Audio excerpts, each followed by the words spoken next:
시청자 여러분 안녕하십니까? 이슈를 더 쉽게 풀어드리는 더 뉴스 시작합니다. 제3지대 빅텐트는 어떻게 되는 걸까요? 개혁신당으로 합당을 추진하던 이낙연, 이준석 공동대표 오늘 각각 기자회견을 열고 결별을 선언했습니다. 현역 의원 평가에서 하위 10% 통보를 받은 민주당 박용진 의원이 재심을 신청하면서 반발하고 있습니다. 정치권 움직임을 더 정치 시간에 풀어드리겠습니다. 정부의 의대 증원 발표와 함께 대학병원 전공의들의 사직서 제출이 잇따르면서 수술이 연기되고 응급실 운영이 파행되는 등 환자 피해가 속출하고 있습니다. 무엇이 문제이고 또 해법은 없는지 들어보겠습니다. 먼저 오늘의 주요 뉴스부터 보시겠습니다. 의대 증원에 반발하면서 사직서를 낸 전공의들이 6,400명으로 집계됐습니다. 오늘부터 진료를 중단한 전공의들은 정부의 업무 복귀 명령에 대한 법적 대응 방안을 논의하고 있습니다. 주요 5개 대형 병원에서는 수술 일정이 최대 절반까지 줄어드는 등 진료 차질이 심해졌습니다. 정부는 남은 의료 인력의 보상을 늘려 비상 의료 체계에 차질이 없도록 한다는 계획입니다. 제3지대 통합이 10여일 만에 좌초됐습니다. 개혁신당 이낙연 대표는 이준석 대표가 선거 전권을 가져간 것은 민주주의 정신의 훼손이라면서 통합 철회를 선언했고 이준석 대표도 이어서 결별을 공식화했습니다. 국민의힘에서는 서울 강남을 공천을 신청했던 박진 전 외교부 장관이 서대문 을로 바꾸는 등 재배치가 이뤄지고 있습니다. 민주당에선 김영주 국회 부의장이 탈당한 데 이어 박용진 의원이 하위 10% 통보에 재심 신청을 예고하는 등 비명계 반발이 커지고 있습니다. 찬바람이 불면서 날씨가 다시 겨울로 돌아왔습니다. 내일은 수도권을 비롯한 중부에 많은 눈이 내리고 강원 산간엔 50cm가 넘는 폭설이 오겠습니다. 설악산에서는 폭설로 눈사태가 일어나 모든 탐방로가 통제됐습니다. 지난해 4분기 가계빚이 8조 원가량 늘어나 가계빚이 또다시 역대 최대를 기록했습니다. 주택담보대출이 15조 원 넘게 늘었는데 다만 증가폭은 전분기보다 줄었습니다. 더 뉴스 잠시 뒤에 이어집니다.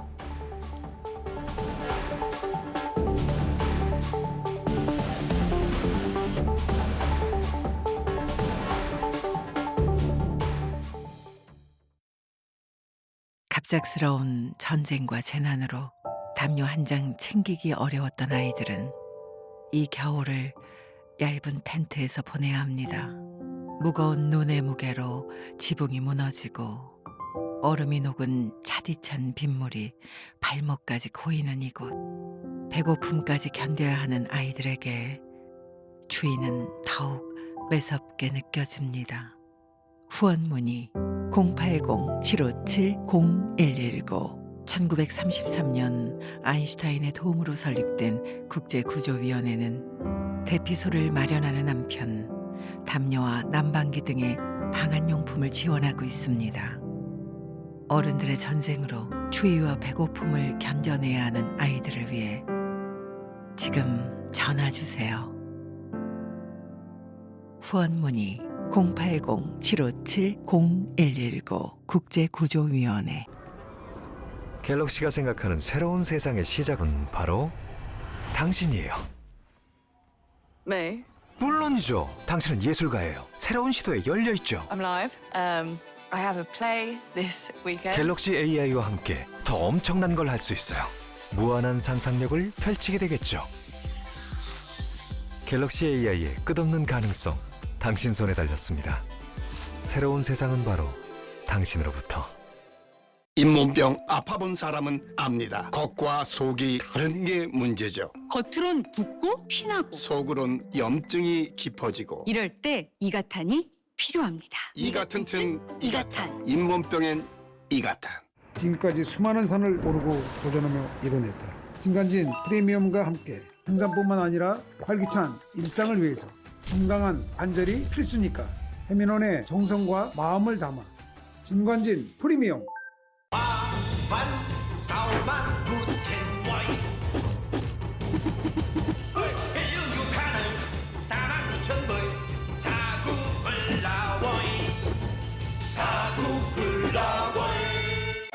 안 되죠. 빨리 빠져나와야 됩니다. 이쯤 되면 판촉물 고려해야죠. 말씀드린 순간 고려 기프트예요. 매출업 성공 걱정해요. 역시 공공기관 우선구매 대상 기업 고려기프트네요. 판촉물을 고려하라. 고려 기프트. 타이어뱅크 창립 33주년 3천만 명 돌파. 타이어 3+1 할인 행사. 타이어를 바꾸면 팬츠가 따라온다. 다양한 경품이 와르르. 대한민국 물가 잡는 타이어뱅크 매장에 방문하세요. 타이어 바꿀 때 타이어뱅크. 내일 잘 먹을 일 있는데. 내일 촬영 있는데. 변비 오늘 밤 메이킹. 변비 복부편만 식욕부진 한 번에 싹 메이킹. 아침이 편안하다. 육회, 상쾌 통쾌. 변비엔 메이킹. 네, 의대 증원 방침에 반발하면서 병원에 사직서를 낸 전공의들. 자, 어제까지 집계를 해보니까 6,400명에 이르는 것으로 나타났습니다. 오늘부터 의료 현장을 떠나면서 진료 차질이 불가피한 상황인데 전공의 일을 떠하는 의사들 사이에서도 반발이 나오고 있습니다. 현장에 나가 있는 취재 기자 연결합니다. 김혜은 기자. 네, 신촌 세브란스 병원에 나와 있습니다. 사직서를 낸 전공의들이 6,000명을 넘어섰어요. 자, 세브란스 병원 정말 큰 대형 병원입니다. 지금 진료 공백이 심각하겠는데요? 네, 이곳 세브란스 병원에서는 평소 같으면 하루 200건 정도씩 수술이 진행되는 곳입니다. 전공의들이 자리를 비우면서 수술 일정이 최대 절반 정도로 줄었습니다. 일주일에 1,600건 정도씩 진행되는 수술 일정은 이달 말까지 이미 반토막으로 조정됐습니다. 빅5의 다른 병원들도 전공의들이 일손을 놓으면서 수술 날짜를 조정하고 있습니다. 복지부가 어젯밤까지 집계한 자료를 보면 전국 수련병원에서 사직서를 낸 전공의들이 전체의 절반을 넘는 6,400명입니다. 사직서를 낸 전공의들 가운데 25% 정도는 근무지를 떠난 것으로 확인이 됐는데 이곳 세브란스 병원과 성모병원 전공의들이 대부분인 것으로 파악됐습니다. 이런 가운데 전공의들 자리를 메울 임상 강사나 전임의들 사이에서도 반발 기류가 나오고 있습니다. 80여 개 대학병원 임상 강사와 전임의들은 정부 정책 변화 없이는 의업을 더 이상 이어갈 수 없다고 밝혔습니다. 진료 차질이 빚어지면서 환자 피해 사례도 늘고 있습니다. 정부가 어제 가동한 피해 신고센터에는 34건이 접수됐고 중증 수술이 취소된 피해 사례가 대부분이었습니다. 네, 이렇게 의료 공백이 본격화하면서 환자들 피해가 걱정인데 정부에서는 어떤 대책 내놨습니까? 네, 정부는 우선 이런 대형 병원들을 중심으로 비상 진료 체계가 잘 운영되도록 보상을 강화하기로 했습니다. 남아있는 의료 인력의 최대한 보상을 늘려서 의료 공백을 최소화하겠다는 겁니다. 우선 응급의료 행위나 응급의료 전문의들에게 진찰료 수가를 인상하는 게 하나의 예입니다. 또 증상이 상대적으로 심하지 않는 환자들을 다른 병원으로 이송할 때 주는 수가도 올려서 대형 병원 응급실의 진료 부담을 완화할 방침입니다. 입원 환자들에 대한 정책 지원금도 신설을 해서 환자를 진료하는 전문의들에게 추가적인 보상을 해주기로 했습니다. 권역 외상센터의 인력이나 시설 등을 활용할 수 있도록 하고 입원 전담 전문의의 업무 범위를 확대해서 진료할 수 있는 환자 수를 한시적으로 늘리기로 했습니다. 또 인턴이 필수 진료과에서 수련하다가 응급실이나 중환자실에 투입되더라도 이 기간을 필수 진료과 수련으로 인정해주기로 했습니다. 지금까지 신촌 세브란스 병원에서 YTN 김혜은입니다. 부산으로 가보겠습니다. 부산대 병원을 비롯해서 부산과 경남 지역 전공의들도 잇따라 사직서를 제출하고 있습니다. 지역 의료도 불안감이 높아지고 있는데요. 현장 취재 기자 연결해서 자세한 상황 알아봅니다. 이명준 기자. 네, 부산대학교 병원에 나와 있습니다. 네, 부산 또 경남 전공의들 사직서 내고 또 의료 현장 떠나기 시작했다고요? 병원은 여전히 환자들 발길이 이어지고 있습니다.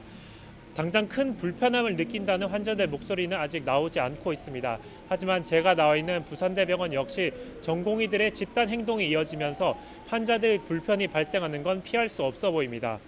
부산대병원은 어제부터 전공의들이 연이어 사직서를 내고 있습니다. 이 병원에는 인턴 60명, 레지던트 184명 등 전공의 244명이 있습니다. 이 가운데 85%가 넘는 210여 명이 사직서를 제출한 상태입니다. 병원 측은 수술과 진료를 담당하는 교수들의 업무를 조정해 전공의들이 떠난 빈자리를 메우도록 할 계획이라고 밝혔습니다. 다만 집단 사직 상황이 길어지면 의료 공백이 현실화하는 건 피할 수 없다고 설명했습니다. 필수 유지 시설인 중증 외상센터와 응급실은 전공의 공백과 관련 없이 차질 없이 운영되고 있다고 병원 측은 설명했습니다.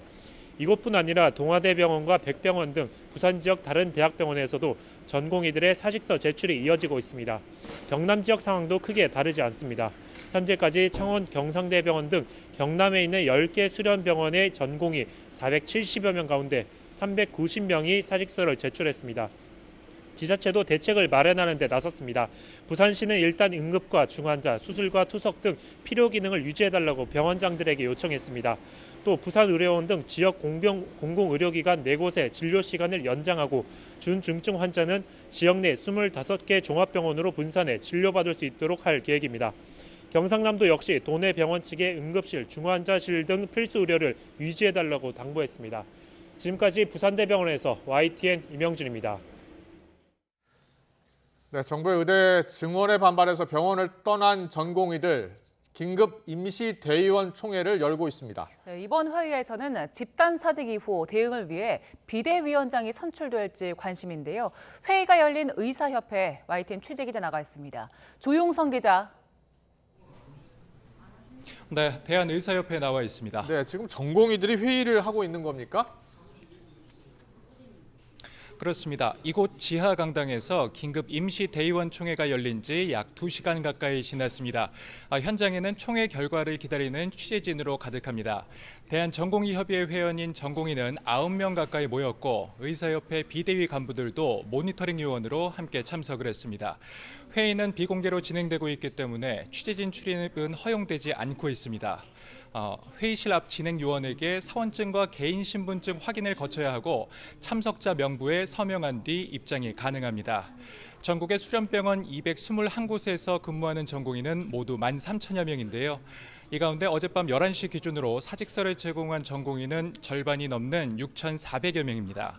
오늘 임시대의원 총회에서는 사직서를 제출한 이후의 대응 방안에 대해서 논의가 이뤄질 것으로 보입니다. 특히 정부가 업무 복귀 명령을 내리고 불응하면 고발 조치를 예고한 상황이라 이에 대한 법적인 대응 방안 등에 대해서 집중 논의할 것으로 보입니다. 고발 이후 금고 이상의 형을 받을 경우 자칫 의사면허 취소로 이어질 수도 있기 때문입니다. 앞서 경찰도 고발 시 즉각적인 수사와 함께 구속 수사까지 언급한 상황이라 전공의들의 신경도 예민한 모습입니다. 또 회의 시작 전 박단 대전협 회장은 오늘 회의에서 비상대책위원장을 선출한다고 밝혀 결과가 주목됩니다. 전공의들은 집단 행동에 대한 부정적인 여론에 대응하기 위한 방안 마련에도 심도 있는 논의를 진행할 것으로 보입니다. 지금까지 대한의사협회 회관에서 YTN 조용성입니다. 네, 그렇다면 전공의들은 왜 지금 이렇게 사직 행렬에 동참하고 있는 걸까요? 사실 아직 공식적인 목소리를 낸 적은 없는데요. 네, 인턴 수료를 코앞에 두고 사직서를 낸 한 젊은 의사가 YTN과의 인터뷰에서 일손을 놓게 된 이유를 설명했는데요. 함께 들어보시죠. 굉장히 많이 분노했습니다. 그러니까 과학적인 숫자도 아니고 객관적인 통계도 없고 88시간 일하고 그러는 거예요. 근데 이거는 사실 의대 정원을 늘린다고 해결되지 않아요. 이런 상황에서는 도저히 의사를 못하겠다. 그런 의견이 주류였던 것 같습니다. 헌법에 명시된 우리의 국민 한 사람으로서의 권리라고 생각합니다. 그래서 그냥 자발적으로 사직을 한 겁니다. 저희가 분명히 말씀드리고 싶은 거는 저희는 환자분들과 싸우는 게 아니고 환자를 겁박하는 것이 아니고요. 그다음에 절대로 사람이 죽어서는 안 된다고 저는 생각하고 있어요. 저는 정부와 싸우고 있는 것입니다. 정부의 잘못된 정책과요. 네, 의대 증원에 반대해 전국 의대생 1,133명이 휴학 신청을 한 것으로 집계됐습니다. 교육부는 어제 저녁 6시를 기준으로 전국 40개 의대 가운데 7개 학교에서 1,133명이 휴학 신청을 했다고 밝혔습니다. 다만 이 중 4명에 대해서만 개인 사정에 따른 휴학이 허가됐고 동맹 휴학에 대한 허가는 한 건도 없었다고 설명했습니다. 군 당국이 의료 공백 우려에 대응해 군 병원 응급실을 개방합니다. 국방부는 오늘부터 국군 수도병원과 대전병원 등 전국 12개 군 병원의 응급실을 민간에 개방해 응급환자 진료를 지원한다고 밝혔습니다. 네, 이처럼 전공의들의 집단 사직이 현실화하면서 법적 분쟁 가능성도 커지고 있습니다. 정부는 업무 개시 명령을 따르지 않으면 처벌은 물론 의사 면허까지 박탈하겠다고 경고했는데 실제 처분이 가능할지는 의견이 엇갈립니다. 부장원 기자입니다. 정부가 업무 개시 명령과 면허 박탈까지 공언하며 엄포를 놓자 전공의들은 사직서를 제출하며 맞수를 뒀습니다. 업무 개시 명령은 정당한 사유 없는 진료 중단이나 집단 휴업에만 적용된다는 점을 노려 우회로를 찾은 겁니다. 정부는 결과적으로 집단적인 불법 행동이 이뤄졌다며 처벌이 불가피하다는 입장이지만 개인적 사유로 사표를 낸 것까지 처벌할 수는 없다는 의견도 만만치 않습니다. 재계약 거부 또는 이제 계약 만료 또 이제 병원을 나가겠다는 건데 그걸 가지고 뭐 집단 행동이다 위법한 집단 행동이다 이렇게 단정하는 거는 좀 무리가 아니냐. 또 전공의들이 업무 개시 명령서를 되돌려 보내거나 이메일과 문자를 받지 않으면 효력이 없다는 절차적 문제도 지적됐는데 휴대폰을 이용한 문자를 전자매체로 보기도 어려울 뿐더러 본다 하더라도 의사들의 개개인 동의가 없으면 손달로 보기 어렵지 않을까. 정부는 이미 가능한 모든 경우에 대해 법적 검토를 마쳤다고 자신감을 내비쳤습니다. 정부는 모든 가능한 시나리오를 다 점검했다. 이 말씀을 드리고 그 각각에 대해서 법적인 효력을 발휘하는 방법에 대해서도 다 법적 검토를 마쳤다. 그러면서 체포영장 집행과 구속까지 염두에 두고 최대한 신속하게 수사하겠다고 강조했는데 현행법상 최대 3년 이하 징역형까지 처할 수 있고 금고 이상 형이 선고되면 의사 면허가 취소될 수 있습니다.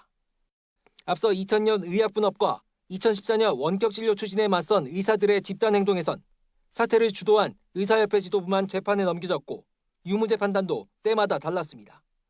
지난 2020년 세 번째 집단휴직 사태 당시 전공의 10명이 업무 개시 명령에 불응해 형사 고발됐지만 협상 과정에서 정부가 취하하면서 처벌로 이어지진 않았습니다. 반면 복지부는 선처가 집단 행동을 쉽게 여기는 의료계 문화를 강화했다며 과거와 같은 선처나 사후구제는 없을 거라고 강조했습니다. 법무부도 집단 행동을 불법으로 못 받고 법과 원칙에 따라 엄정히 대응하라고 검찰에 지시하면서 무더기 처벌 사태가 현실화할지 주목됩니다. YTN 부장원입니다. 네, 윤석열 대통령이 지금 국무회의를 주재하고 있는데요. 의료계 집단 행동에 대한 우려를 표하고 협조를 당부할 것으로 보입니다. 네, 현장으로 가보겠습니다. 의대 증원에 반대하여 전공의들이 집단 사직서를 제출하고 의대생들이 집단 휴학을 결의했습니다. 정말 안타까운 일입니다. 그동안 정부는 28차례나 의사단체와 만나 대화하며 의료개혁의 불가피성을 설명했습니다. 정부는 의사들을 위한 사법 리스크 감축, 지역 필수 의료에 대한 정책 수가 등 보상 체계 강화, 지역 의료기관에 대한 투자 지원 등을 함께 제시한 바 있습니다. 그럼에도 지난주 전공의 사직 등 집단 휴진이 예고되면서 수술이 축소되거나 암 환자 수술이 연기되는 사례가 발생했습니다. 의료 현장의 주역인 전공의와 미래 의료의 주역인 의대생들이 국민의 생명과 건강을 볼모로 집단 행동을 해서는 안 됩니다. 국민의 생명과 안전을 지키는 일은 국가 안보, 치안과 함께 국가가 존립하는 이유이자 정부에게 주어진 가장 기본적인 헌법적 책무입니다. 그러한 차원에서 국가는 의료 자원을 효율적으로 관리하여 국민의 생명과 건강을 지켜야 하는 것입니다. 의사는 군인, 경찰과 같은 공무원 신분이 아니더라도 집단적인 진료 거부를 해서는 절대 안 되는 것입니다. 의료개혁의 필요성은 이미 오래전부터 제기되어 왔습니다. 2022년 7월에는 빅5 병원 중 한 곳의 간호사가 병원에서 일하다 쓰러졌는데도 의사가 없어 수술을 받지 못하고 사망한 안타까운 일까지 있었습니다. 우리나라 필수 의료의 심각한 상황을 여실히 보여준 사건이었습니다. 필수 의료가 아닌 비급여 진료에 엄청난 의료 인력이 유출되어 필수 의료에 거대한 공백이 생긴 현실을 우리 국민은 늘 일상에서 마주하고 있습니다. 이처럼 의료 개혁이 시급한 데에도 역대 어떤 정부도 해결책을 제시하지 못한 채 30년 가까이 지나갔습니다. 의료 서비스의 수요는 빠르게 증가하고 있습니다만 공급이 수요를 따라가지 못하고 있습니다. 특히 필수 의료 분야의 의료 인력은 더 현저하게 줄어들었고 그 결과 지역 필수 의료도 함께 붕괴되었습니다. 지역 필수 의료 체계의 붕괴는 지역에 사는 국민들의 건강과 안전이 매우 위험해졌다는 것을 의미합니다. 그럼에도 정부는 지난 27년 동안 의대 정원을 단 한 명도 늘리지 못했습니다. 오히려 2006년부터는 의대 정원이 줄어서 누적 합계 7천여 명의 의사를 배출하지 못했습니다. 의사 증원만으로 지역 필수 의료의 붕괴를 해결할 수 없음은 우리 모두 잘 알고 있습니다.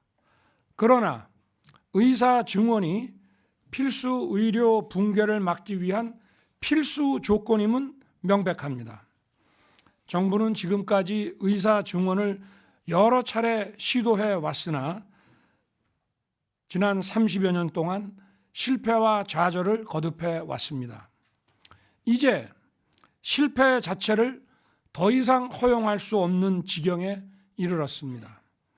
일각에서는 2,000명 증원이 과도하다고 주장하며 허황된 음모론까지 제기되고 있습니다. 하지만 30년 가까이 해묵은 문제를 해결하고 대한민국의 미래를 준비하기에는 이 숫자도 턱없이 부족합니다. 2,000명 증원은 말 그대로 최소한의 확충 규모입니다. 내년부터 의대 정원을 증원해도 2031년에나 의대 첫 졸업생이 나올 수 있고 전문의를 배출해서 필수 의료체계 보강 효과를 보려면 최소한 10년이 걸리며 2035년에야 비로소 2,000명의 필수 의료 담당 의사 증원이 실현되는 것입니다. 의대 증원은 더 이상 늦출 수 없는 시대적 과제입니다. 의대 증원으로 의학 교육의 질이 떨어질 것이라는 주장과 우려도 맞지 않습니다. 서울대학교 의과대학의 정원은 현재 한 학년 135명입니다만 지금부터 40년 전인 1983년에는 무려 260명이었습니다. 40년 동안 의료 수요는 폭발적으로 증가한 데 반해 의대 정원은 절반으로 줄어든 것입니다. 경북대학, 전남대학, 부산대학 등 지역을 대표하는 국립의과대학들도 모두 마찬가지 상황입니다. 정원이 더 많았던 그때 교육받은 의사들의 역량이 조금도 부족하지 않았습니다. 오히려 이분들이 뛰어난 역량으로 대한민국 의료를 세계 최고 수준으로 올려놓았습니다. 의학교육에 있어 더 필요한 부분에 정부는 어떠한 투자와 지원도 마다하지 않을 것입니다. 더욱이 의대 증원은 지역 완결적 필수 의료 체계를 완성하는 핵심 요소입니다. 정부는 국민과 지역을 살리는 의료 개혁 추진에 온 힘을 쏟을 것입니다. 암 수술, 중증 진료에 뛰어난 역량을 가진 지역 병원들의 성과를 널리 알려 묻지마 서울 쏠림 현상도 시정해 나가겠습니다. 지역의 의사들 중에 중증 고난이도 그 치료와 수술에 있어서 탁월한 성과를 보인 분들이 많이 있습니다. 앞으로 이분들의 성과와 실적을 정부는 널리 홍보해서 알리겠습니다. 대한민국 의료 역량은 세계 최고입니다. 그러나 환자와 국민들이 지역에서 마주하는 의료 서비스의 현실은 너무나 실망스럽고 어떻게 보면 비참하기 짝이 없습니다. 의료인 여러분, 더 이상 늦출 수 없는 의료 개혁에 동참해 주시기를 부탁드립니다. 지역 필수 의료, 중증 진료에 대해 정당하게 보상하고 사법 리스크를 줄여 여러분이 소신껏 진료할 수 있는 환경을 책임지고 만들겠습니다. 아울러 전국 어디에 살더라도 가까운 곳에서 제대로 치료받을 수 있는 환자의 공정한 의료 접근권을 반드시 보장해 드리겠습니다. 의대 증원은 국가 미래 전략 산업인 첨단 바이오 헬스케어 산업을 위한 의과학자와 의료 사업가 양성을 위해서도 반드시 필요합니다. 이 분야는 임상 경험이 풍부한 의사들의 진출이 필수적이고 엄청난 고소득 양질의 일자리를 창출하며 우리나라의 중요한 미래 성장 동력입니다. 며칠 후면 2023년도 합계 출산율이 발표됩니다. 우리의 저출산 문제가 얼마나 심각한지 다시 한번 숫자로 확인하게 될 것입니다. 저출산 문제는 단기간에 해결할 수 있는 즉효 대책이 없다는 것이 사실입니다. 하지만 지금까지와 같은 대응만으로 그 문제를 해결할 수 없음을 우리 모두 그동안의 경험으로 확인했습니다. 저출산의 근본 원인을 철저하게 분석하고 기존에 추진했던 정책들을 꼼꼼하게 살펴서 저출산 정책을 재구조화해야 합니다. 지금 우리 청년들은 양육, 고용, 주거 상황 모두가 불안합니다. 확실하게 피부에 와 닿는 대책이 아니라면 어떠한 정책도 효과가 없을 것입니다. 아울러 정부는 불필요한 과잉 경쟁을 완화하는 노동, 교육 등 구조개혁에 더욱 박차를 가하겠습니다. 출산과 양육에 직접 도움이 되는 정책들을 발굴해서 흔들림 없이 추진할 것입니다. 어디에 살든 마음 편히 아이를 기르도록 지역 균형 발전에도 최선을 다하겠습니다. 정부의 대책이 더 큰 효과로 이루어지려면 우리 사회 모두의 동참이 매우 중요하고 특히 기업의 동참도 매우 중요합니다. 최근 파격적인 규모의 출산 장려금을 비롯해서 저출산을 극복하기 위한 기업 차원의 노력이 확산되고 있어서 정말 반갑고 고맙게 생각합니다. 우리 사회 구성원들이 함께 사회적 난제 해결에 힘을 모으는 것은 매우 고무적인 일이라고 하겠습니다. 정부도 보고만 있지 않겠습니다. 기업의 노력을 더욱 활성화하기 위해 세제 혜택 등 다양한 지원 방안을 신속히 마련하겠습니다. 지난주 저출산 고령사회위원회 부위원장을 새로 위촉하고 체제를 정비했습니다. 비상한 각오를 가지고 저출산 대응에 컨트롤 타워 역할을 해주기 바랍니다. 저출산 고령사회위원회 부위원장은 비상근직에서 상근직으로 바꾸고 직급과 예우도 상향시키고 국무회의에도 여러분들과 함께 국정을 논의하는 자리를 만들도록 하겠습니다. 각 부처는 저출산 고령의와 함께 저출산 대책을 밀도 있게 논의하고 논의된 정책을 신속하게 추진해 주시기 바랍니다. 지난주부터 전국 각 지역의 현장에서 민생 토론을 이어가고 있습니다. 설 직후에는 부산을 찾았습니다. 일자리와 인재, 생활 환경을 연계한 지방시대 3대 패키지를 말씀드리고 국민이 체감하는 지방시대를 열어갈 방안들을 논의했습니다. 지난 금요일에는 대전에서 대한민국을 첨단 과학기술의 퍼스트 무버로 도약시킬 우수 인재 양성 방안과 연구기관 혁신 전략을 논의했습니다. 과학수도 대전의 미래를 어떻게 설계할지도 그 공간 활용에 대해서도 함께 논의했습니다. 책상에서 알 수 없는 것들이 현장에 있고 서울에서 느낄 수 없는 어려움이 지역에 있습니다. 현장을 찾으면 찾을수록 정부가 귀를 기울여야 할 목소리가 정말 많다는 것을 느끼게 됩니다. 올 한 해 계속 이러한 방식의 민생 토론을 통해 부처 간 벽을 허물고 손에 잡히는 민생 과제를 중심으로 부처 보고와 토의를 진행해 나갈 것입니다. 국민의 어려움을 가까이서 들을 수 있다면 어디든지 직접 제가 찾아가겠습니다. 현장의 이야기를 보다 많이 듣고 해결책을 만들고 해결책을 가지고 국민을 만나겠습니다. 현장에 응답하는 정책을 만들어 국민의 삶을 신속하게 변화시켜 나가야 합니다. 국무위원과 모든 부처 공직자들 역시 국민의 삶 깊숙이 들어가 현장의 문제를 풀어내가는데 노력해 주시기 바랍니다. 이제 곧 3월입니다.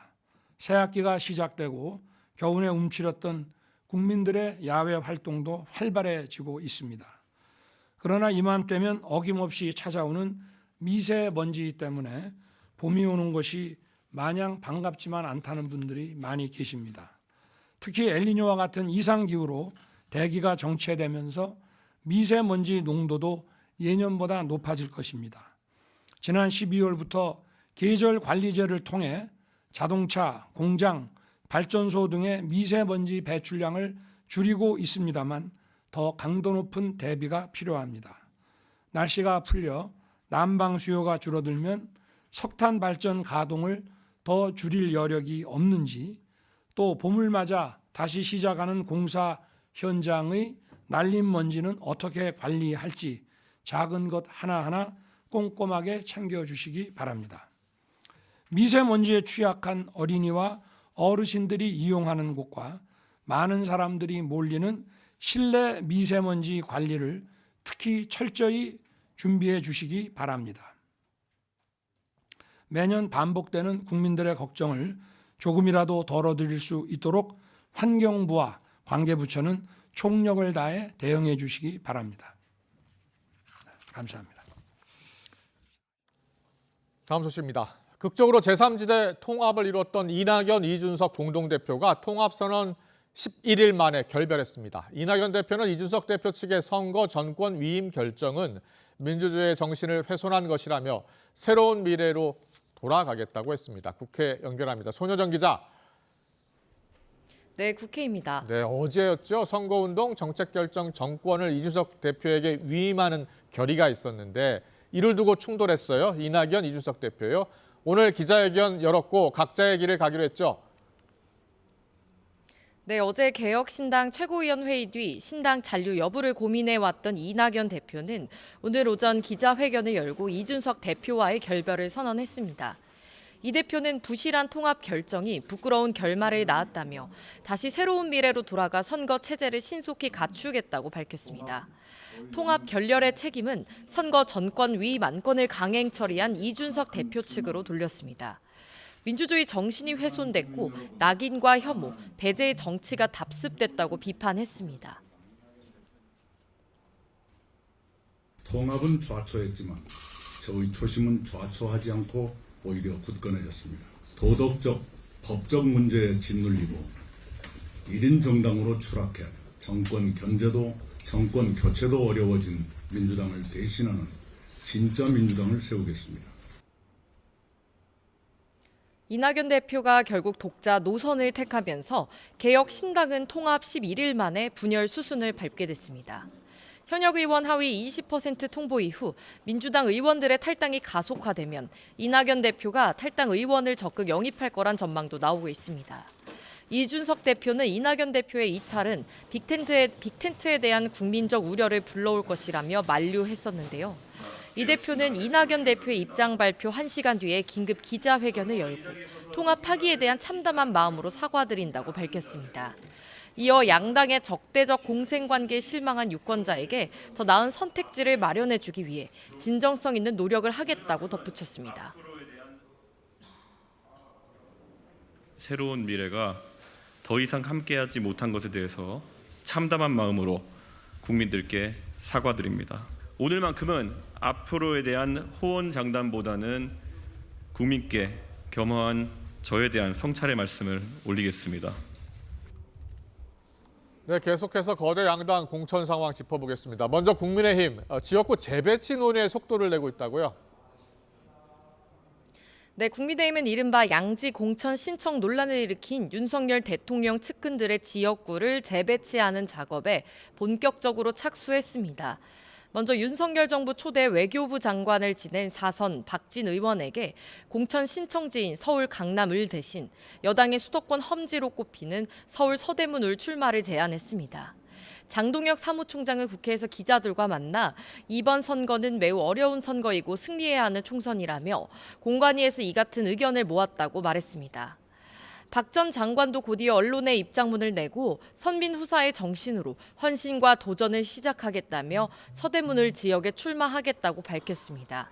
마찬가지로 서울 강남을에 공천을 신청했던 이원모 전 대통령실 인사비서관도 수도권의 다른 지역구에 재배치되는 방안이 검토되고 있습니다. 컷오프 대상인 하위 10% 현역 의원들에 대한 통보 시점도 임박했습니다. 국민의힘 공관위는 내일 회의를 열고 서울 강남권과 영남 지역 의원들의 지역구 재배치 논의 결과를 발표할 가능성이 있습니다. 이런 가운데 1차 경선 일정도 확정됐는데 이틀 동안 경선을 진행한 뒤 오는 25일 일요일에 결과가 발표됩니다. 민주당에서는 현역 의원 평가 결과 이 하위 20% 의원들에게 개별 통보가 시작됐는데요. 내용이 커지고 있다고요? 네, 민주당 공관위가 어제 1차로 하위 20% 명단을 개별 통보한 뒤 탈당 등 의원들의 반발이 이어지고 있습니다. 현재 국회 부의장이자 4선인 김영주 의원이 하위 20% 통보 뒤 탈당을 선언한 데 이어 비명계 재선 박용진 의원도 국회에서 기자회견을 열고 하위 10% 통보 사실을 밝혔습니다. 박 의원은 재심 신청과 함께 정당 민주주의와 사당화의 위기에 빠진 당을 살리기 위해 과하지욕을 견디겠다며 당에 남기로 했습니다. 하위 20% 의원들의 수는 31명 정도로 알려졌는데 당 안팎에선 주로 비명계와 문재인 정부에서 장관 등 고위직을 했던 친문계 인사가 포함됐던 관측이 나왔습니다. 이런 가운데 현역 의원을 제외하고 이른바 친명계 원외 출마자가 포함된 출처 불명의 여론조사가 진행되면서 당내 의원들의 반발과 불안감이 커지고 있습니다. 특히 친문계 의원들이 집단 행동에 나설 거란 얘기가 나오는 가운데 친문 중진 홍영표 의원은 기자들을 만나 이렇게 되면 총선을 윤석열 정권에 헌납하게 될 거라며 공천 과정을 비판했습니다. 내용이 확산하자 이재명 대표는 혁신은 가죽을 벗기는 고통을 의미한다면서도 당의 공천은 시스템에 따라 공정하게 진행된다고 선을 그었습니다. 이명백 공관위원장은 오늘 입장문을 내고 하위 20% 통보 명단을 보도한 언론사에 대해 추측성으로 허위 사실을 기사화했다며 선거운동 방해와 명예훼손의 여지가 있다고 경고했습니다. 지금까지 국회에서 전해드렸습니다. 지난해 4분기 가계빚이 8조 원가량 늘며 역대 최대 규모를 경신했습니다. 주택담보대출이 15조 원 이상 늘었는데 다만 증가폭은 전분기보단 감소한 거고요. 연간 가계대출 증가폭도 코로나19 때를 제외하면 가장 낮은 수준으로 나타났습니다. 취재기자 연결합니다. 이승은 기자. 네, 경제부입니다. 네, 지난해 마지막 분기 가계신용 집계치가 나왔는데 일단 숫자는 또 커졌네요. 그렇습니다. 지난해 4분기 말 가계신용 잔액은 1,886조 4천억 원입니다. 앞선 3분기 말보다 8조 원 늘면서 역대 최대를 기록했습니다. 가계대출이 6조 5천억 원, 결제 전 카드 사용 금액인 판매 신용이 1조 5천억 원 늘었습니다. 가계대출 증가를 견인한 건 역시 주택담보대출입니다. 3분기보다 15조 2천억 원 늘면서 1,064조 3천억 원으로 역시 역대 최대를 기록했습니다. 가계대출 가운데 기타 대출은 증권사 신용 공여액 감소 등의 영향으로 9분기 연속 감소세를 이어갔고 감소 폭도 한 분기 전보다 5조 8천억 원 커졌습니다. 판매 신용도 1조 5천억 원 늘면서 118조 1천억 원으로 집계됐습니다. 연말에 개인 신용카드 이용 규모가 커진 것이 주요 이유였습니다. 네, 잔액만 보면 빚이 계속해서 쌓이는 것 같은데 구체적인 내용을 들여다보면 어떻습니까? 네, 앞선 3분기 가계 신용이 17조 원 늘었던 것과 비교하면은 4분기 8조 원은 증가세가 둔화한 겁니다. 한국은행은 기타 대출 감소세가 이어지는 가운데 주택담보대출 증가세가 둔화하고 판매 신용도 앞선 분기보다 축소된 영향이라고 분석했습니다. 연간 기준으로 보면 가계 신용은 18조 8천억 원 늘었습니다.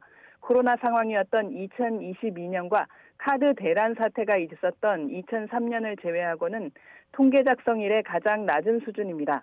가계 신용 가운데 더 많은 비중을 차지하는 가계 대출을 보면 주택담보대출 15조 2천억 원 증가는 3분기 17조 3천억 원 증가와 비교하면 증가세가 다소 주춤했습니다. 특례 보금자리론을 비롯한 정책 모기지 공급 규모와 예금은행의 개별 주택담보대출 취급액이 줄어든 것이 주된 원인이었다는 분석입니다. 직접 들어보시겠습니다. 정책 모기지 공급 속도를 조절을 했고 또 일반 은행들의 개별 주담대에서 그 만기 50년 상품 등에 대한 그런 그 거래 부분 제한 조치가 좀 있었고요. 전체적인 그 흐름을 평가할 때는 지금 정부의 그런 가계부채 관리 강화 정책의 영향이 좀 뚜렷하게 나타나고 있다. 네, 지난해 가계대출 증가 규모 18조 4천억 원 역시 가계대출이 감소한 2022년을 제외하면 연간 기준으로는 통계 작성 이래 가장 낮은 증가폭이라고 설명했습니다. 지금까지 YTN 이승은입니다. 청년이라면 연 4.5%의 금리를 받을 수 있는 청약통장이 내일 출시됩니다. 국토교통부는 무주택 청년의 내 집 마련과 자산 형성 지원을 위해 청년 주택드림 청약통장을 내일 출시한다고 밝혔습니다.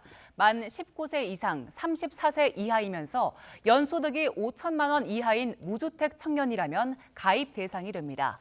월 납입액은 최대 100만 원으로 연 4.5%의 금리가 적용되고 납입액의 40%까지 소득공제와 이자소득 500만 원까지 비과세 혜택을 받을 수 있습니다. 또 이 통장으로 청약에 당첨된 경우 분양대금의 최대 80%까지 2%대 저금리로 대출을 받을 수 있습니다. 네, 정부의 의대 증원 발표에 반발하는 대학병원 전공의들의 사직서 제출 소식 앞서 계속 전해드리고 있는데요. 정부가 면허정지 카드를 꺼내면서 강경 대응 방침 고수하고 있죠. 양측은 정면 충돌하고 있습니다. 네, 전공의들이 병원을 떠나면서 수술이 취소되거나 연기되고 있고요. 일부 대학병원 응급실은 접수 중단이라는 안내문이 나붙는 등 환자들 피해가 커지고 있습니다. 정말 해결책은 없는 건지 정재훈 가천대 의대 예방의학과 교수와 함께 이야기 나눠보겠습니다. 어서 오세요. 네, 안녕하세요. 안녕하세요. 예, 지난 코로나 상황 때 많이 이렇게 출연해 주시고 참 감사드렸는데 오늘은 이 전공의 또 지금 사직서 다 제출했다고 하고 그리고 의대 증원 문제로 지금 심각한 갈등 양상이 빚어지고 있어서 이 문제를 좀 집중적으로 여쭤보려고 해요. 가천대 의대 같은 경우에 지금 전공의들이 다 사직서 제출했습니까? 가천대 의대 같은 경우에는 이제 전공의들이 논의를 하고 있는 단계이고요. 그리고 저희 병원 안에서는 그래도 진료에는 차질 없게 하기 위해서 교수님들께서 많은 노력들을 하고 계십니다. 네, 의대 증원 일단 내년부터 당장 2,000명 증원하기로 했잖아요. 의대 정원만. 네. 근데 지금 정부는 의사단체를 28차례 만났다. 그래서 계속해서 의료개혁 불가피성을 설명했다라고 이야기하는데 전공의들 생각은 일방적인 결정이다라고 이야기하고 있어요. 누구 말이 맞는 겁니까? 저는 두 측면 모두 다 고려를 해야 된다고 생각을 하는데요. 예. 정부 입장에서는 의사단체를 만나서 여러 차례 논의에 시도를 했던 것들은 맞습니다. 예. 하지만 그 시도하는 과정에서 의대 정원에 대한 논의만 집중적으로 이루어졌냐를 살펴보면 그것은 아니거든요. 지금 정부가 제시한 여러 가지 정책들을 보면 필수 의료 패키지라고 해서 의대 정원을 늘리는 정책이 있고요. 네. 지역 필수 의료에 대한 정책들, 사법 리스크에 대한 정책들, 그리고 비필수 영역에 대한 축소 정책 같은 것들이 모두 통합이 되어 있습니다.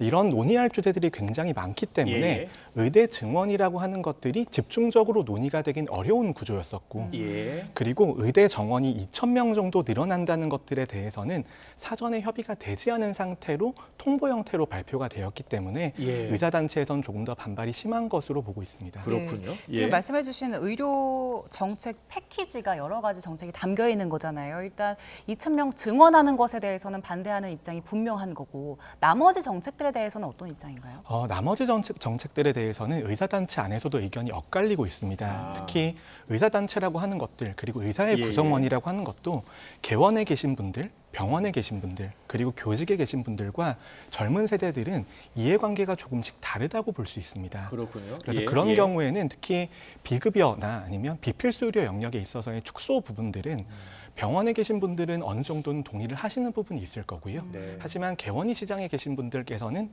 동의를 하지 않는 부분도 있을 겁니다.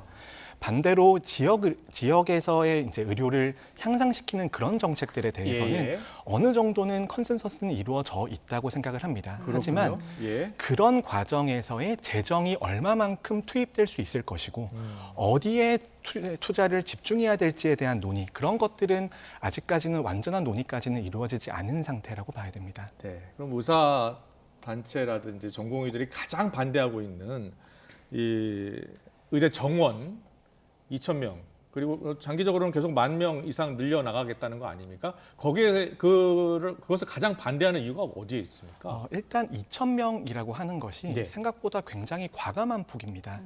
의대 증원을 펼쳤던 많은 나라들이 있습니다. 대표적인 게 일본도 있고요. 예. 영국도 있는데요. 대부분의 국가들은 장기적인 계획을 가지고 점진적으로 정원을 늘려왔습니다. 하지만 지금 2,000명이라고 하는 것은 예. 전체 정원의 거의 3분의 2 정도를 의미를 하거든요. 네. 그런 정원이 한꺼번에 늘어난 사례가 굉장히 드물다라고 말씀드릴 수 있을 것 같고요. 예. 그리고 또 하나는 2,000명에 대한 근거인데 네네. 정부는 3가지 보고서를 근거로 제시를 하고 있습니다. 서울대학교에서 제시한 보고서가 있고 예. KDI에서 제시한 보고서가 있고 한국보건사회연구원에서 제시한 보고서들이 있습니다. 예. 그런 보고서들은 미래에 어느 정도의 의료가 필요할지를 추계한 다음에 공급을 예상을 해서 이게 불균형이 있는지 없는지를 보여드리는 그런 형태로 이루어져 있거든요. 예. 그런데 그 보고서에는 2,000명의 정원의 증원에 대한 직접적인 근거로 보기는 조금 어려운 내용들이 들어가 있습니다. 예컨대 보건사회연구원이나 서울대의 결과 같은 것들을 보면 전제가 달려 있거든요. 예. 우리나라의 보건의료 시스템의 개혁이 먼저 필요하다. 증원보다는 그게 더 중요한 요소이다라는 언급이 있고 그리고 어떤 시나리오에서는 의사가 남는 시나리오들도 있습니다. 예. 지금 의사가 남아요? 우리나라에 의사가 남아요? 그런 것들은 예. 표준적인 시나리오를 보면 의사나 의료 수요가 계속해서 증가하기 때문에 수요와 공급에 불균형이 있다는 의견이 있는데요. 하지만 반론도 있을 수 있습니다. 왜냐하면 예전보다는 지금이 모든 분야에서 생산성이 좋아지지 않았습니까? 미래에는 인공지능이나 기술의 도입으로 생산성이 더 좋아질 가능성이 있는 것이고요. 나머지 하나는 예전에 80년대 60대 어르신과 지금의 60대 어르신은 지금이 훨씬 더 건강하시거든요. 60대를 어르신이라고 하기도 좀 그렇죠. 네, 그런 것들이 있기 때문에 수요가 미래에는 어느 정도의 증가 속도가 둔화될 것이다라는 가정을 할 수도 있습니다. 네, 그 의사협회에서 그렇게 이야기하고 있는 것이고 또 우리 일반 소비자라고 해야 될까요? 의료 소비자 입장에서는 병원 가기 진짜 힘들고 또 의사 만나기가 쉽지 않고 특히 소아과 오픈런하고 힘들잖아요. 이런 것들을 외국과 조금 비교할 필요가 있는데요. 외국에서 한국에 돌아오신 분들과 이야기를 하다 보면 한국 의료는 이렇게 예약이 빨리 잡히고 검진 같은 것들을 쉽게 할 수 있지 않냐라는 이런 말씀들을 많이 하시잖아요. 그래서 이 수급 불균형이라든지 아니면 이용의 어려움이라고 하는 것이 전체적인 공급과 수요의 불균형을 의미하는 것이 아닙니다. 특정 영역에 있어서의 불균형이 발생하는 것인데요. 저는 그것을 격차로 설명을 합니다. 의사사회 안에서 필수 의료나 의사나 아니면 불균형이 있는 영역에 종사하는 의사와 아닌 영역에 종사하는 의사 사이에서의 격차가 발생하기 때문에 인력이 흘러가지 않는 것이거든요. 근데 그런 것들이 과연 의사 인력에 대해서 특히 의대 증원을 통해서 그런 문제들이 완전히 해결될 수 있을 것인가? 거기에 있어서는 저는 의문을 제기하고 있습니다. 지금 정부 입장에서는 지난 27년간 의대 정원을 한 명도 늘리지 못했고 그 의료 서비스에 대한 수요가 높아지는 상황인데 의사가 없다는 입장인 거잖아요. 만약에 의사들 입장에서 2,000명이 너무 급격하다, 과감하다라고 판단한다면 그 수를 좀 조정해 나가면서 협의를 할 수는 없습니까? 저는 말씀하신 그런 절차가 필요하다고 생각을 합니다. 저는 우리나라 의대 정원이 3,058명으로 꼭 고정되어 있을 이유도 없다고 생각하는 사람입니다. 27년 동안 고정됐었던 이유는 어디에 있는 거예요? 그런 것들은 협의가 부족했었고 그리고 어떤 식으로 장기적인 정책적인 방향을 가져가야 되는지에 대한 장기적인 비전이 부족했기 때문이라고 볼 수 있는 거죠. 그런데 저는 인력 계획이라고 하는 것은 지금 증원한다고 하더라도 그러면 미래에는 인구가 감소하고 의료원 수요가 감소하기 때문에 감원은 어떻게 할 것인지에 대한 이야기도 있어야 되고요. 그리고 단기간의 증원이라기보다는 오랫동안 계획이 된 인력 정책의 중요성이 훨씬 더 크다고 생각을 합니다. 저 의대 증원과 관련했었는데 정부 측의 주장은 이겁니다. 지난해 11월 전국 40개 의대를 상대로 물었다. 현재 역량으로 수용 가능한 인원이 몇 명이냐 물었더니 2,115명이라고 했다. 이것을 바탕으로 일단은 2,000명 증원 방침을 발표한 것이다라고 주장하고 있어요. 이 사실입니까? 이 부분에 대해서는 여러 가지 좀 정리가 필요할 것 같습니다. 최초에 수요 조사를 한번 했었었고요. 얼마 정도까지 의대 증원의 여력이 있느냐에 대한 조사가 있었습니다. 거기에 대한 결과 발표를 정부에서 하셨었고요. 그런데 그 내용에 대해서 어제 전국의 의과대학 학장님들께서 모여서 성명서를 발표하셨습니다. 그 내용은 이것은 어느 정도까지 기대가 섞여 있고 그다음에 우리가 증원에 대한 숫자를 더 크게 부르지 않으면 손해를 볼 수 있을 가능성 때문에 그렇게 제시한 것이다. 사실은 그것보다 실질적인 증원 여력은 더 적을 것이다라는 의견을 제시를 해주셨습니다. 350명? 그런데 나오더라고요. 이제 이런 350명이라든지 구체적인 수치를 제시하기는 전 어려울 것 같습니다. 하지만 간략한 예시를 들어드리면요. 지금 저희 아이가 초등학교 다니거든요. 한 반에 20명 정도입니다. 20명인데 그 한 반에 35명 정도로 정원이 늘어나게 되면 아이들의 케어가 제대로 될까라는 관점으로 치환해서 볼 수가 있습니다. 네, 저희가 이제 의대 증원 문제는 오랫동안 논의되어 온 문제이기 때문에 여기서 정리를 해보고요. 지금 이제 계속 집단 행동에 나서면서 지금 대형 병원들 그리고 전국의 병원들이 얼마나 이 상태로 유지가 될까 이 부분이 좀 걱정이잖아요. 그래서 뭐 길어야 2, 3주 정도 갈 것이다라는 이야기들도 나오던데 어떻게 이 상황 보고 계세요? 전공의 같은 경우에는 핵심적인 필수 의료 인력이라고 볼 수 있습니다. 우리의 미래 세대이기도 하고요. 그리고 우리나라가 필수 의료에 있어서 저수가 구조가 유지될 수 있는 중요한 이유 중에 하나가 전공의들이 낮은 인건비로 많은 노동 시간을 제공하기 때문입니다. 그렇기 때문에 상급 종합병원이나 대형 병원에서의 전공의 역할은 굉장히 크다고 볼 수 있고요. 만약에 전공의가 역할을 하지 않는다라면 전임이라든지 교수님들이 전공의가 하는 역할을 대신해야 되는 과정입니다. 그런데 2020년의 과정에서도 그렇고 이전의 일부 사례를 보더라도 이런 것들은 지속 가능하지 않습니다. 그래서 교수님들이 얼마만큼의 체력과 열정을 가지고 이 상황을 버틸 수 있냐가 지금의 상황을 해결할 수 있는 어떻게 보면은 마지노선이라고 생각을 합니다. 이 과거에도 사실 의사들의 집단 행동이 있었잖아요. 지난 정부 때도 증원을 추진하다가 좌절이 됐었잖아요. 그때하고 지금 어떻게 다른 것 같아요? 저는 의료 상황에 있어서 많은 변화가 있었고 그다음에 세대에 있어서의 교차도 있었다고 생각을 합니다. 2020년 의사인력 파업 같은 경우에도 전공의와 의대생이 주도를 했었거든요. 하지만 그런 파업을 주도하는 과정에서 의협집행부와의 갈등도 있었고요. 그다음에 세대 간의 그런 인식의 차이 그다음에 직역 간의 여러 가지 갈등 같은 것들도 나온 적들이 있었습니다. 그런데 이제 그런 상황에도 불구하고 지금 정부가 발표한 정책이 너무나 과감하고 그다음에 타협의 여지가 없기 때문에 그런 어려움이 있음에도 불구하고 더 단결된 행동이 나오는 것이거든요.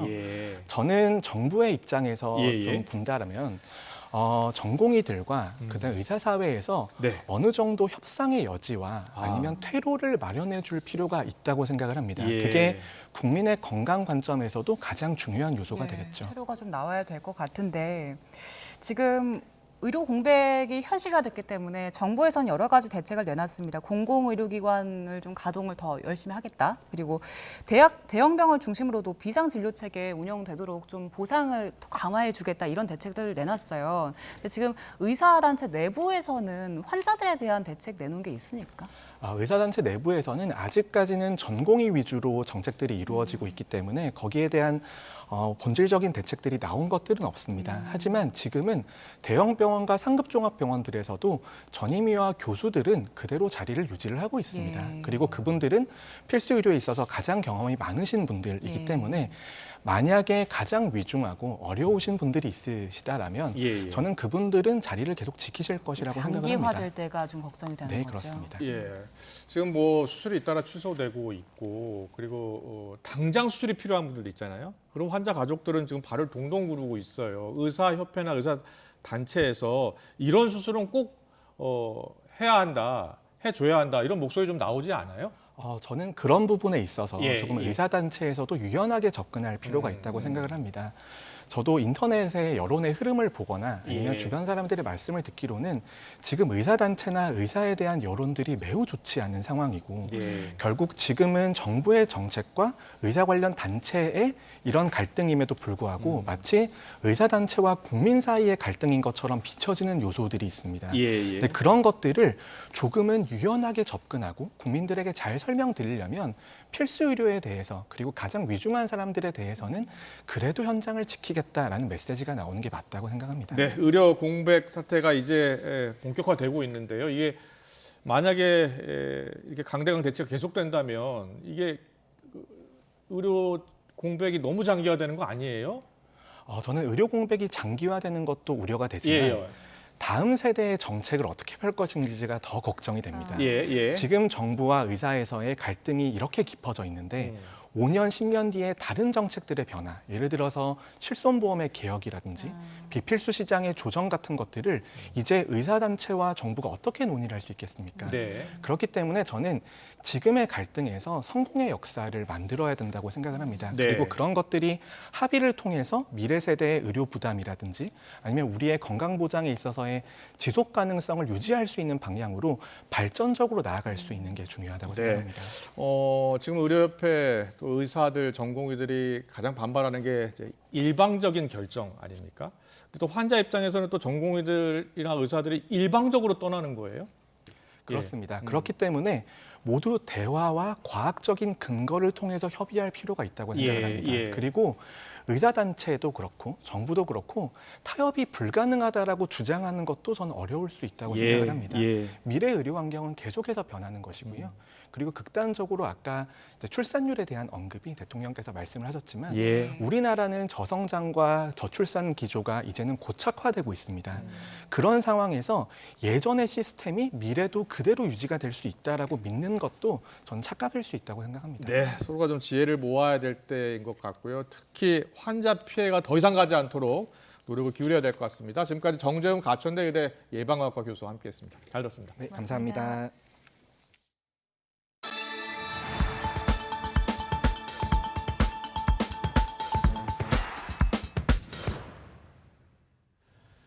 네, 날씨 알아보겠습니다. 강원 산간과 동해안에는 대설특보 속에 점차 눈발이 강해지고 있습니다. 이 지역은 앞으로 최고 70cm 이상의 폭설이 예고돼 차량 고립과 시설물 피해가 우려됩니다. 또 내일부터는 수도권 등 내륙에도 많은 눈이 내릴 전망인데요. 자세한 날씨는 기상캐스터 연결해서 알아봅니다. 고은재 캐스터. 네, 상암동 야외 스튜디오에 나와 있습니다. 네, 강원도 폭설. 여기에 내일은 수도권에도 큰 눈이 예고가 됐죠. 네, 그렇습니다. 오늘 서울에는 빗방울만 떨어지거나 이렇게 약한 비만 이어지고 있는데요. 내일은 서울 등 수도권에도 많은 눈으로 불편을 겪는 곳이 많겠습니다. 오늘 밤사이 충청 이남 지역의 비가 점차 전국으로 확대하겠고 내일 새벽에는 기온이 점차 떨어지면서 비가 눈으로 바뀌어 내리는 곳이 많겠는데요. 특히 내일 출근길과 퇴근길에는 서울 등 중부 내륙에 많은 눈이 내릴 가능성이 있습니다. 미리 대비해 주셔야겠습니다. 이 자세한 레이더 화면부터 살펴보겠습니다. 현재 경기 남부와 충청 이남 곳곳에 비가 오락가락 이어지고 있고요. 영동 지방에는 대설주의보가 내려진 가운데 많은 눈이 집중되고 있습니다. 이 지역에는 앞으로 많은 양의 눈이 더 내릴 것으로 보입니다. 시간당 1에서 5cm의 강한 눈이 집중되면서 모레까지 강원 산간에는 70cm 이상의 큰 눈이 오겠고요. 강원 동해안과 경북 북동 산간에도 최고 50cm의 눈 폭탄이 쏟아지겠습니다. 이 내륙도 비가 눈으로 바뀌어 내리면서 경기도에 최고 10cm 이상, 서울 등 서쪽 내륙에도 많게는 5cm의 많은 눈이 쌓이겠습니다. 내일 전국적으로 내리는 비와 눈은 모레 아침까지 이어지겠고요. 비와 눈이 그친 뒤 주 후반에는 영하권 아침 추위가 찾아올 전망입니다. 다만 강원 지역의 눈은 금요일까지 길게 이어지겠습니다. 이 대설특보가 발효 중인 강원 지역에는 습하고 무거운 눈이 계속해서 쌓이면서 피해가 발생할 우려가 무척이나 큽니다. 시설물 붕괴나 차량 고립 등 안전사고 발생하지 않도록 대비와 점검 철저히 해주셔야겠습니다. 지금까지 서울 상암동에서 YTN 고은재입니다. 좀 더 자세히 알아볼까요? 지금 들으신 것처럼 강원 산간이요. 대설특보가 내려졌고 큰 눈이 내리고 있습니다. 특히 내일 출퇴근길에는 서울 등 수도권에도 눈이 예보돼 있어서 교통 대란이 우려됩니다. 취재기자 연결해서 자세한 내용 알아봅니다. 정혜윤 기자. 네, 정혜윤입니다. 네, 정리 한번 해보겠습니다. 강원도에 눈이 지금 얼마나 내리고 있는 겁니까? 네, 강원 산간에 이어서 강원도 태백에도 대설주의보가 확대했는데요. 시간당 1에서 2cm 정도의 눈이 내리고 있습니다. 밤이 되면 눈발은 더욱 거세질 것으로 보입니다. 먼저 YTN 재난보도 시스템 이다스로 현재 눈 상황부터 확인을 해보겠습니다. 영동선 대관령 터널 부근입니다. 이미 많은 눈이 내린 탓에 주변에 하얀 눈이 잔뜩 쌓여 있고요. 도로도 젖어 있습니다. 터널 출입구는 도로 살얼음으로 사고 위험이 크기 때문에 평소 절반 이상 감속 운전해 주시기 바랍니다. 이번에는 영동선 왕산 1교 부근인데요. 이 지역은 눈도 내리지만 안개가 짙기 때문에 시야 확보가 힘든 모습입니다. 50m 앞도 내다보기 힘들 정도인데요. 안개등과 전조등을 켜고 차간 거리를 유지해서 속도를 줄여서 이동하는 것이 무엇보다 중요합니다. 다음은 원주 진곡의 부근입니다. 주변에 이미 많은 눈이 내려서 쌓인 가운데 비와 눈으로 도로 대부분이 덮여 있고 또 살얼음이 만들어진 상태입니다. 강원도와 동해안 지역은 빙판길 미끄럼 사고는 물론 무겁고 습한 눈으로 인한 시설물 사고와 차량 고립 등에 대한 대비도 필요해 보입니다. 네, 내일 서울에도 눈 예보가 있던데 출퇴근 시간에 내리는 건가요? 네, 그렇습니다. 현재 남부지방에 내리고 있는 비가 밤사이 중부지방으로 확대하면서 눈으로 바뀔 가능성이 있습니다. 기상청은 찬 공기가 내려오고 기온이 떨어지는 내일 아침 출근길 그리고 저녁 퇴근길에 비가 눈으로 바뀔 가능성이 있다고 밝혔습니다. 특히 내일 퇴근길부터 모레 아침까지 다소 많은 눈이 내려 쌓일 가능성이 있기 때문에 각별한 주의가 필요합니다. 서울 등 내륙의 눈은 목요일 낮부터 점차 그치겠지만 이후에는 영하권 추위가 나타날 전망입니다. 지금까지 YTN 문화생활과학부에서 YTN 정혜윤입니다. 강원도 설악산에서 폭설에 이은 낙석과 눈 사태가 발생하며 대청봉 등 고지대로 향하는 모든 탐방로가 전면 통제됐습니다. 설악산 국립공원 사무소는 이달 중순 내린 폭설로 오련폭포 등 설악산 5개 구원에서 시설물 파손과 탐방로 유실 피해가 발생했다고 밝혔습니다. 이에 따라 사무소는 현재 위험 구간 예찰과 시설물 점검을 진행하고 있습니다.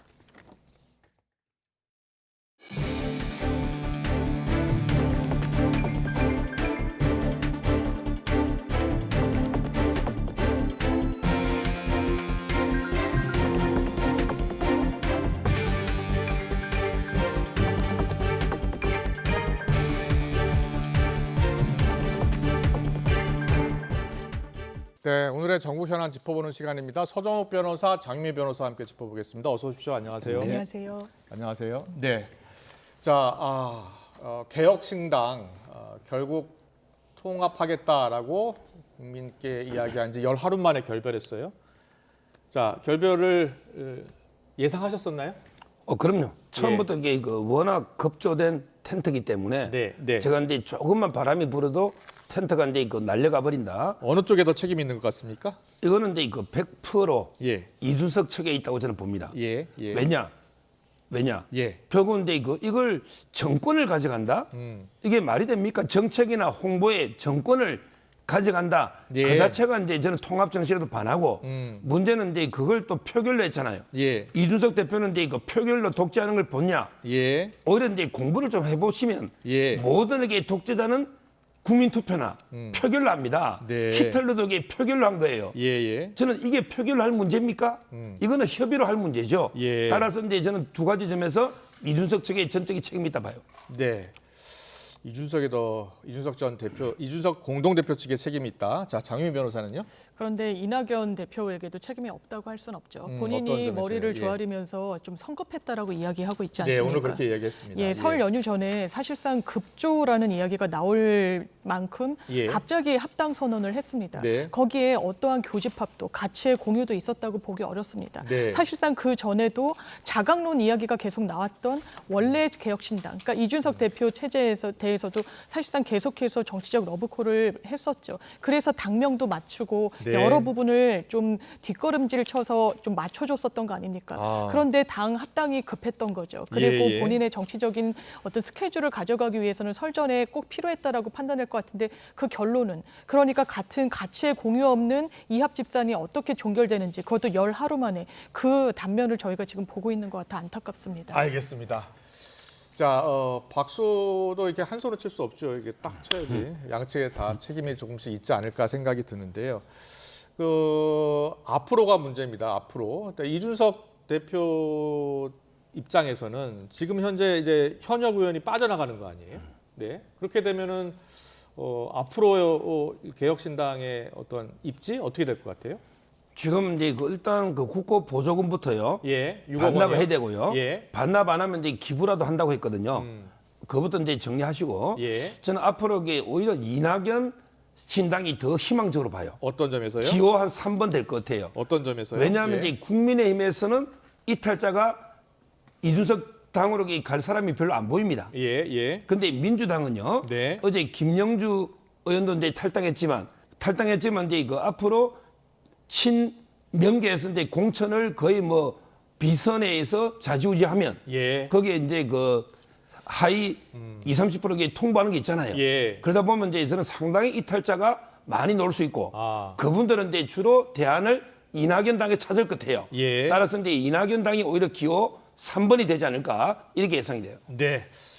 어떻게 예상하세요? 꼭 그래 보이지는 않습니다. 왜냐하면 탈당을 선언하셨고 그렇다면 제3지대로 가는 거 아니겠느냐라는 전망 나올 수 있는데 그 국민의힘도 마찬가지 상황이 펼쳐지고 있거든요.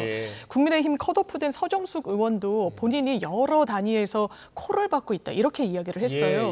그러면서 심지어 높은 분과 친하지 않으면 공천도 못 받는 거냐. 왜냐면 국민의힘이요? 그렇습니다. 비례대표원이죠. 예, 그렇습니다. 근데 현역 용인 병 지역에 출사표를 던졌지만 컷오프가 됐고 그 지역을 사실상 탈환한 건 대통령의 연수원 동기 정치인이었거든요. 그런 문제는 여야 공이 있기 때문에 그렇다면 이게 이준석 신당은 매력적이 않지만 이낙연 신당은 더 뭐 잘 될 것이냐 이런 전망엔 동의하기 어렵고요. 저는 이 제3지대가 이 탈당한 의원들을 담아낼 플랫폼으로 매력적인 어떤 그런 역할을 하는 거는 이미 좀 지나버린 게 아닌가라는 생각이 있습니다. 결국은 거대 양당에서 탈당한 전직 대표들이 만드는 신당 결국은 결별을 하게 됐습니다.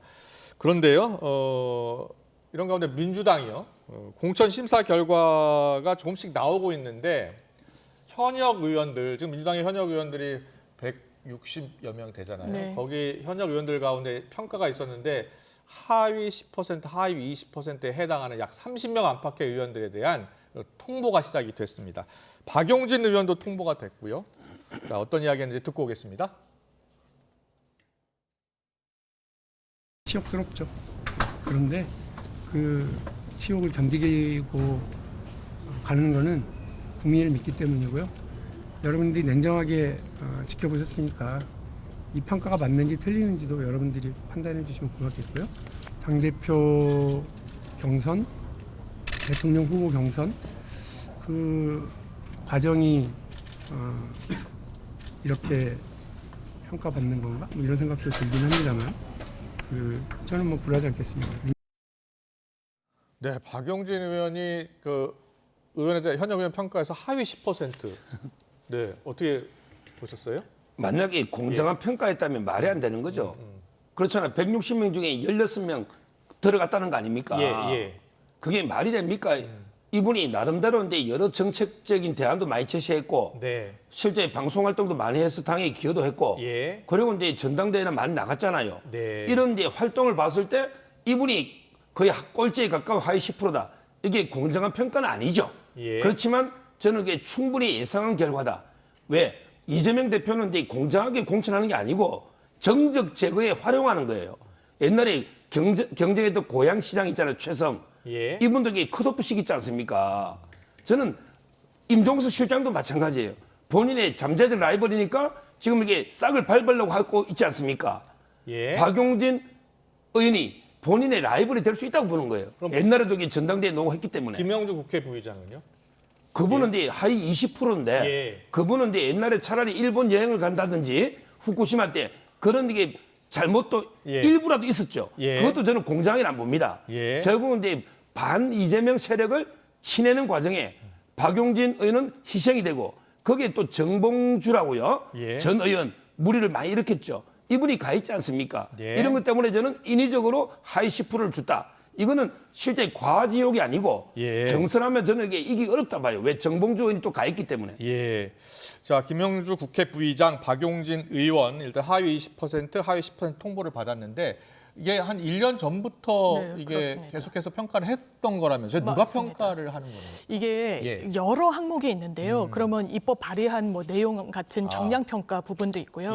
상임위에서 활동을 하면은 어떤 질의를 정말 정확하게 하는지 그리고 준비를 해왔는지를 동료원들이 누구보다 더 잘 알지 않습니까? 핵심이 그러면 의원 활동이에요? 그렇습니다. 의원 활동을 잘했는지 못했는지? 맞습니다. 다면 평가를 한 부분, 본회의 출석률 뭐 여러 가지를 하고 그 지표를 가지고 또 평가위원회가 별도로 구성되면서 그 부분을 다 이제 평가를 하게 되는 그런 구조입니다. 그래서 인위적으로 이 어떤 그 점수를 조작한다거나 이런 거는 사실 말씀 주셨지만 가능하지 않다라는 말씀드리고요. 그리고 이 부분과 관련해서도 지난 총선 때도 민주당은 도입을 했던 겁니다.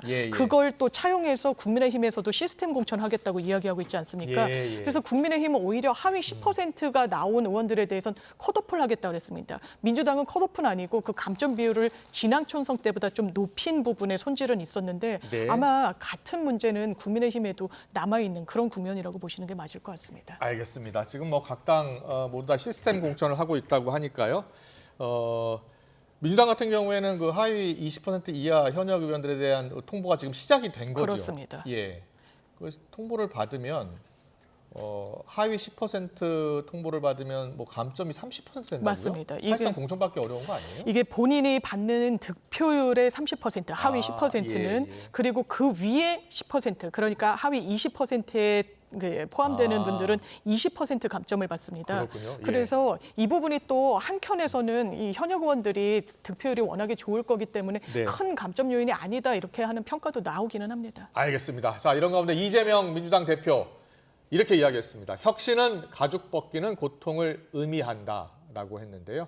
국민의힘 한동훈 비대위원장 목소리에 이어서 이재명 대표 목소리까지 듣고 오겠습니다. 그 시스템 공천이 왜 모든 함수를 통해서 다 이재명이 원하는 결과만 나옵니까? 이상하지 않아요? 그럼 이재명은 10%에 들어가야 되지 않습니까? 그분 단식하느라고 의정활동 제대로 못하지 않았나요? 재판 다니느라고 의정활동 제대로 못하지 않았나요? 자기 체포동의안 막아보느냐고 민생을 위한 의정활동 안 하지 않았나요? 1%에 들어갈 것 같은데요, 제가 보기에. 도대체 무슨 시스템이에요, 이게? 시스템이라는 건 예측 가능해야 되는 겁니다. 원래 혁신이라고 하는 것이 그 언어의 의미가 가지는 것처럼 정말 가죽을 벗기는 그런 고통을 의미하기도 합니다. 새로운 모습으로 환골 탈퇴하는 과정에서 생기는 일종의 진통이라고 생각해 주시고 훌륭한 인물들로 우리 공관위가 잘 결정해 드릴 것으로 생각합니다. 대거 포함됐다는 비판에 대해서 어떻게 생각하세요? 그렇지 않을 겁니다.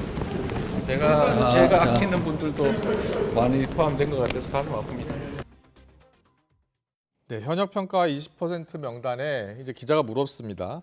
비이재명계만 대거 포함됐다는 비판이 있다라겠는데 그래서 어떻게 생각하느냐 했더니 이렇게 얘기했죠. 자신이 아끼는 분들도 많이 포함된 것 같아서 가슴이 아프다. 앞으로 좀 더 발표가 되면 친명계에도 나올까요? 지금 이제 그 명단을 입수한 언론사가 다 입수했잖아요. 그리고 이제 그 정치부 기자들이 다 객관적으로 평가를 해볼 거 아니에요. 예, 예. 지금 이제 90% 정도가 반 이재명이다. 예. 반명 90%가 예. 이렇게 지금 이야기하고 있거든요. 따라서 이제 뭐 자기가 대표가 아끼는 분이 많이 포함됐다 이거는 말이 안 되는 거고요. 예, 예. 수치적으로. 예. 그다음에 이거 한동훈 위원장의 지적처럼 제가 보기에 가장 중요한 평가는 출석률 아닙니까? 예. 일단 국회의원이 출석을 해야죠. 그리고 이제 그 외에 뭐 법안이나 의회 활동이 있는데 제가 알기로 이재명 대표 출석률이 아주 저조한 걸로 지금 기사를 봤거든요. 예. 그 한번 팩트 체크를 해보십시오. 예, 저조할 예. 겁니다. 많이 출석할 수가 없죠. 네. 그런데 저는 이재명 대표가 만약에 거기 포함 안 됐다면 예. 이게 과연 공정한 평가인가?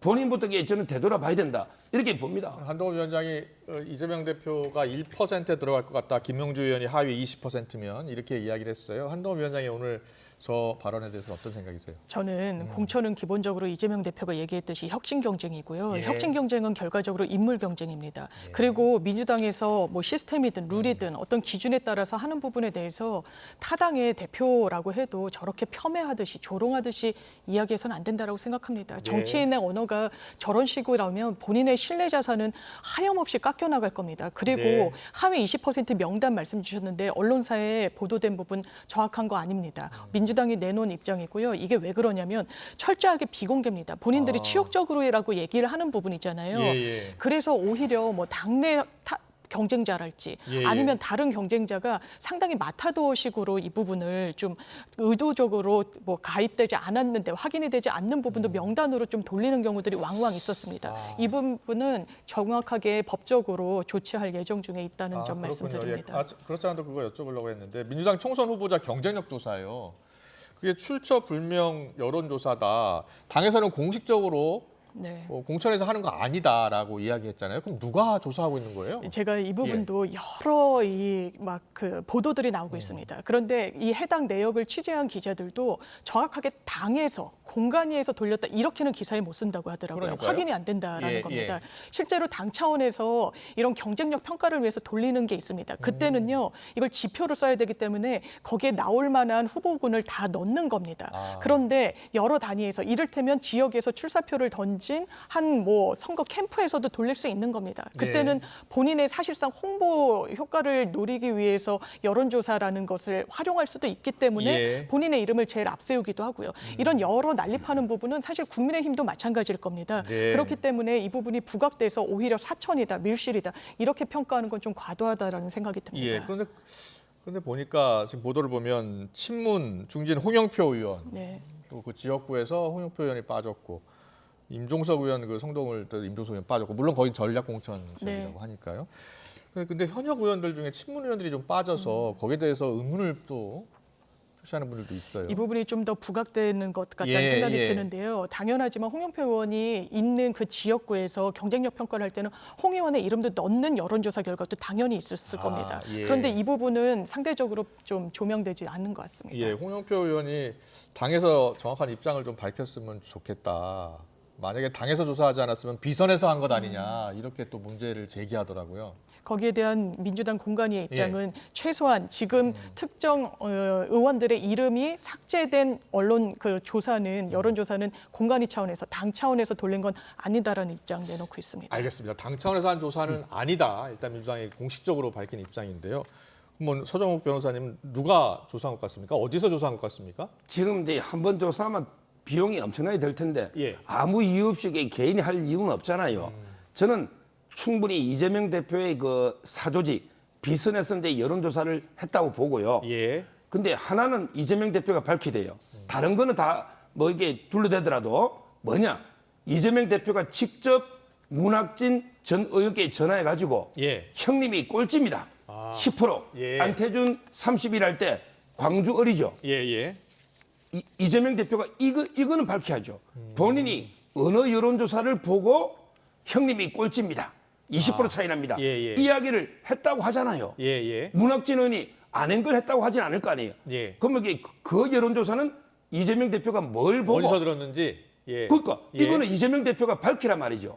저는 안규백 전략공관에서는 그런 거 한 게 없다고 하거든요. 예. 그렇다면 이게 누가 했는지 이런 돌아다니는 찌라시 가지고 전화하지는 않았을 거 아닙니까? 잠깐만요. 이 당 차원에서도 네. 민주당 차원에서도 지금 출처 불명의 여론조사가 당의 내용을 더 키우고 있는 거 아니에요? 법적인 그런데 조치 같은 게 필요한 건 아닌가요? 아마 이재명 대표가 보고를 받았다는 여론조사는요, 당천에서 돌린 걸 겁니다. 왜냐하면요, 예, 예. 민주당의 특별당규 4장 16조에 보면은 공청 적합도 조사를 여론조사 형식으로 하게 돼 있습니다. 네, 네. 왜냐하면 단수 공천을 하려면 경쟁력 평가를 해야 되거든요. 그렇다면 1, 2와 2위의 차이가 상당한 격차가 난다라고 하면 단수 공천을 할 수 있다라는 기준이 있습니다. 예. 그 기준을 평가하기 위해서는 여론조사를 돌려봐야 되는 지표가 있어서 네. 당 차원에서 여론조사는 당연히 좀 같이 병행된다는 점 말씀드리고자 합니다. 알겠습니다. 자, 국민의힘으로 가보겠습니다. 자, 국민의힘 같은 경우에는 지금 강남을 공천 신청자 박진 전 장관, 이호모 전 비서관, 지역구 재배치 문제가 관심이었는데 박진 전 장관이 서대문을 나기로 했나 보죠. 지금 재배치를 이렇게 하고 있나 봐요. 아마 이제 그 강남을에 했는데 예. 박진 장관은 이제 뭐 종로에서도 원래 고향이거든요. 네. 그래서 이제 그 서대문을로 확정이 된 게 아닌가. 옛날에 이제 정두원 의원 지역구입니다. 네. 그 지역이.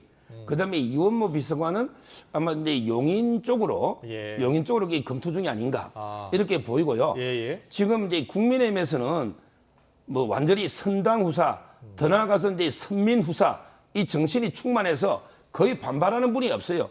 지도부에서 이제 요청하면 거의 따르는 이런 데 분위기고요. 예. 현재까지 국민의힘의 공천은 아주 이제 잘 되고 있습니다. 예. 쾌조의 스타트인데 이걸 이제 문재인 대통령 입법으로 표현하면 네. 이제까지 국민의힘 공천은 기회는 평등하고 과정은 공정하며 결과는 정의롭습니다.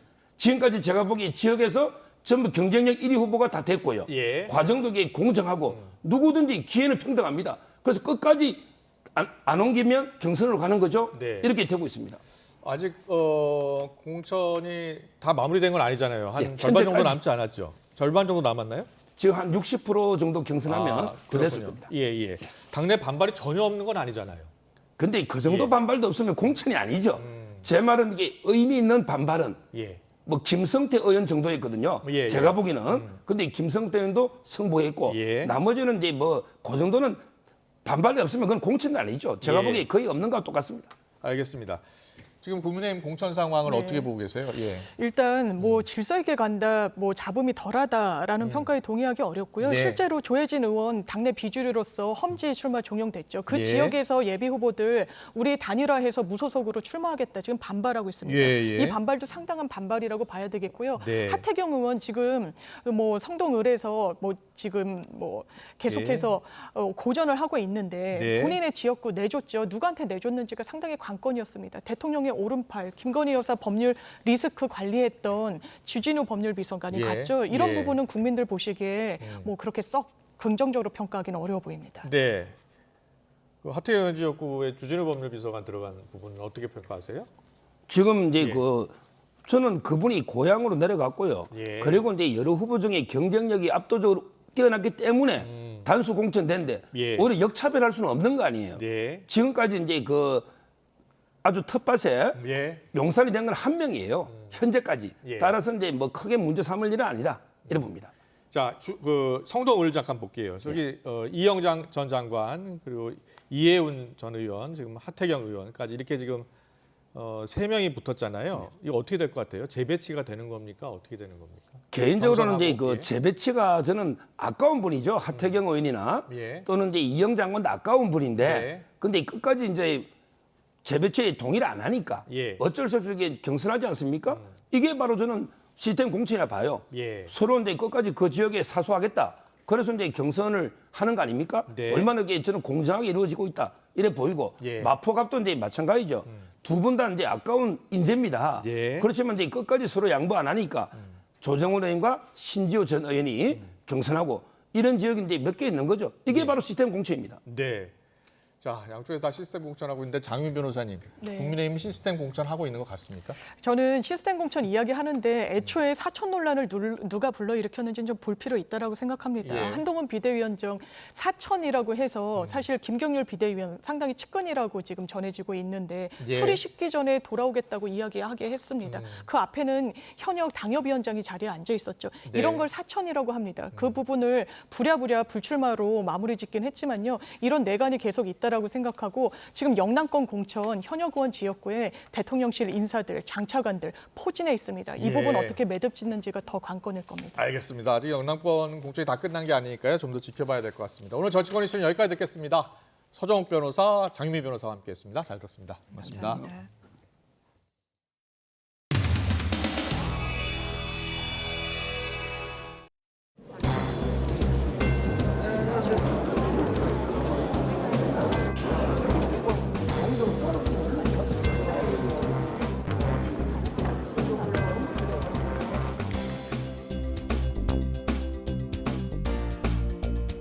늦어서 내용이 조금 밀실회의나 비공식회의 논란이 있는데 그거를 당의 공식적인 입장이나 설명이 필요한 거 공식적인 입장이 있었죠. 그런 회의에 참석한 분들이 없잖아요. 확인이 전혀 안 되는 이야기입니다. 저희랑 비교한다면 저는 아직 오늘 발표될 내용을 보고받지 못했습니다. 당을 이끄는 사람의 사가 들어가서는 안 된다고 생각합니다. 그게 들어가기 되게 좋은 구조예요. 그렇지 않겠습니까? 저희는 그러지 않고 있고 이재명 대표는 그러고 있습니다.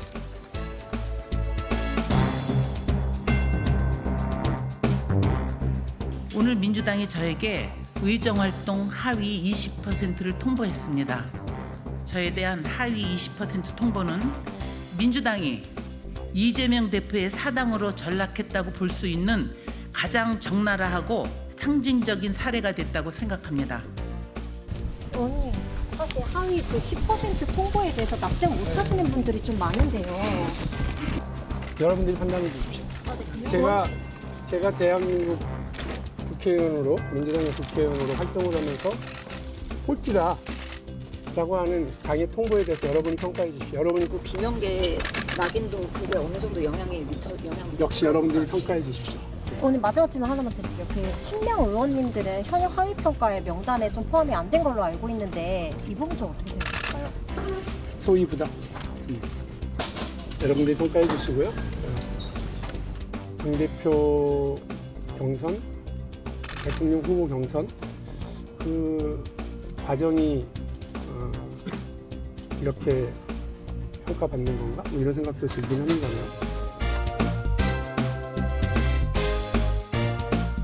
진짜 해괴한 여론조사가 뒤에서 저질러지고 경쟁력이 있어 보이는 사람들을 그 여론조사에서 그렇게 빼버리고 그 사람들은 근데 반드시 집어넣어요. 당 공식 기구에서는 한 바 없다 이러지 않습니까 지금? 그럼 뭐냐 이게 유령이 하느냐 이거 유령이. 저는 당에서 진행한 거는 맞다는 입장입니다. 글쎄요, 그런 부분들은 당에서 실제로 진행한 것인지 뭐 다른 곳에서 한 건지 이런 것들을 구별해 내기는 좀 어려운 상황입니다. 내부에서 확인을 하면 구별을 할 수 있는 거 아닌가요?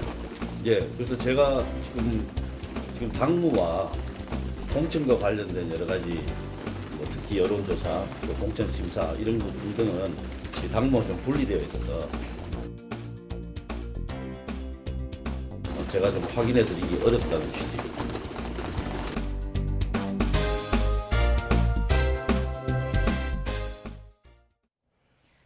국제뉴스입니다. 러시아 반정부 운동가 알렉세이 나발리가 감옥에서 갑자기 사망했지요. 나발리의 부인은 남편의 죽음이 푸틴 러시아 대통령 책임이라고 주장했는데요. 유럽연합은 러시아 제재 등의 논의에 나섰고 미국은 추가 제재를 고민한다고 밝혔지만 러시아 정부는 여전히 입을 다물고 있습니다. 류재복 기자의 보도입니다. 사망한 나발리의 부인 율리아 나발라야가 유럽연합 EU 외교장관 회의장을 찾았습니다. 남편의 죽음은 푸틴 러시아 대통령 책임이라고 주장했습니다. 푸틴은 남편뿐 아니라 러시아의 자유와 희망도 없애려 했다며 조국을 되찾기 위해 싸우자고 제안했습니다. Мы обязательно узнаем и то, кто именно и как именно исполнил это преступление. Мы назовем фамилии и покажем лица. 러시아 제재 등을 의논하기 위해 모인 EU 외교 장관들도 푸틴을 한 목소리로 비난했습니다. 푸틴 정권은 나발리 죽음에 책임져야 한다며 러시아 시민사회와 언론을 돕겠다고 밝혔습니다. We propose the ministers to rename our human rights sanction regime with his name and call it the Navalny Human Rights Sanction Regime. 푸틴 대통령과 러시아 정부는 여전히 나발리 사망과 관계없음을 강조했습니다. 사망 원인을 찾기 위한 조사가 진행되고 있으며 법에 따라 필요한 모든 조치를 하고 있다고 밝혔습니다. 시신의 가족 인계 등의 크렘린궁은 관여하지 않는다며 선을 그었습니다.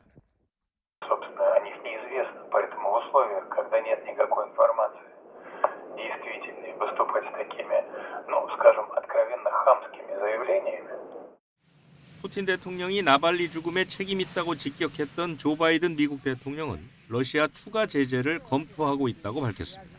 YTN 유재복입니다. 트럼프 전 미국 대통령이 러시아 야당 지도자인 나발리의 죽음과 자신의 재판을 연결지으며 바이든 행정부의 정치 탄압을 비판했습니다. 하지만 공화당 경선 경쟁자인 헤일리는 트럼프와 푸틴의 친밀한 관계를 부각하며 나발리가 왜 숨졌는지 답해야 한다고 압박했습니다. 워싱턴에서 권준기 특파원이 보도합니다. 4년 전 나발리가 독극물 테러를 당했을 때 모두 푸틴을 배우로 지목했지만 트럼프는 달랐습니다. So I don't know exactly what happened. I think it's tragic. It's terrible. It shouldn't happen. We haven't had any proof yet. 나발리 사망 이후 사흘 동안 아무런 언급을 하지 않던 트럼프가 자신의 소셜미디어에 글을 올렸습니다. 나발리의 죽음이 현재 미국의 모습을 일깨워준다며 급진 좌파와 사법부가 미국을 쇠락시키고 있다고 주장했습니다. 조작된 선거와 불공정한 판결을 거론하며 자신을 나발리에 비유한 겁니다. 트럼프는 전날 자신과 나발리를 동일 선상에 놓은 보수 인터넷 매체 사설을 링크로 올리기도 했습니다.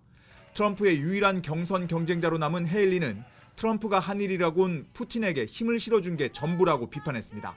그러면서 나발리를 죽인 게 누군지 트럼프는 답해야 한다고 압박했습니다. Either he sides with Putin and thinks it's cool that Putin killed one of his political opponents, or he just doesn't think it's that big of a deal. Either one of those is concerning. Either one of those is a problem.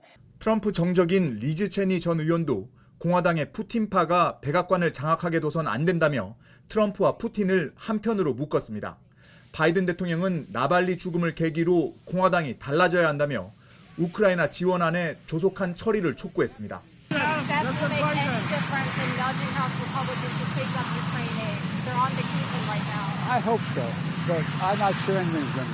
정치 전문 매체 폴리티코는 나발리 사망 72시간 만에 트럼프가 처음 입을 열었지만 누구를 비판하거나 애도하지 않았다며 정략적으로 이용했을 뿐이라고 지적했습니다.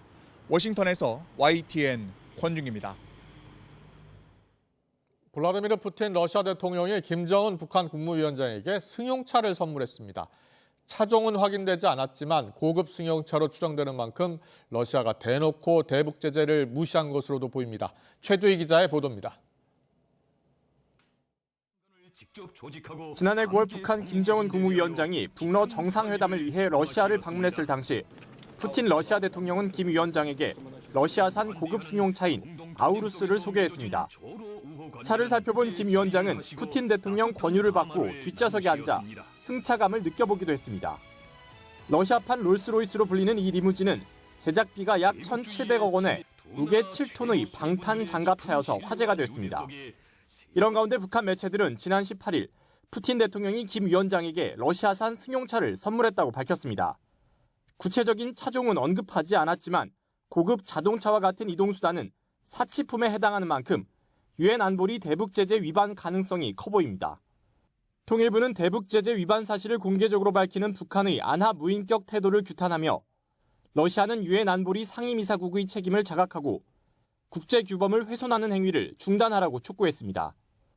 북한이 러시아에 탄도미사일 등 각종 무기를 지원하는 정황이 뚜렷한 가운데 고도의 첨단 무기 기술을 북한에 넘기지 않으려는 러시아가 고급 차량을 무기 지원 대가로 건네며 북한의 불만을 무마하려는 의도도 엿보입니다. 북한의 정보산업, 수산, 체육 대표단은 일제히 러시아로 향하며 북러 간 인적 교류도 활발히 전개되는 분위기입니다. 북한과의 협력 안건들을 확장하고 그리고 적극적으로 전개하고 있는 이유는 무엇보다도 현재 그 체제의 생존이 위협받고 있는 북한을 러시아가 안보적으로 담보해 준다라고 하는. 통일부도 지난해 9월 북러 정상회담 이후 양국 간 상당히 높은 수준의 협력이 이루어지고 있다고 평가했습니다. YTN 최두입니다.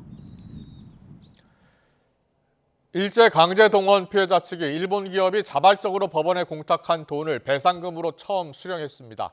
강제 동원 피해자 이모 씨 측은 오늘 히타치 조센이 담보 성격으로 공탁한 6천만 원을 서울중앙지방법원에서 출금했다고 밝혔습니다. 이 씨 측은 지난 2014년 히타치 조센을 상대로 손해배상 청구 소송을 제기해서 1심과 2심에서 5천만 원과 지연이자 배상 판결을 받았습니다. 이 씨 측은 공탁금을 배상금 성격으로 받게 됐는데 일본 기업이 자발적으로 낸 돈을 강제 동원 피해자가 받는 것은 처음입니다.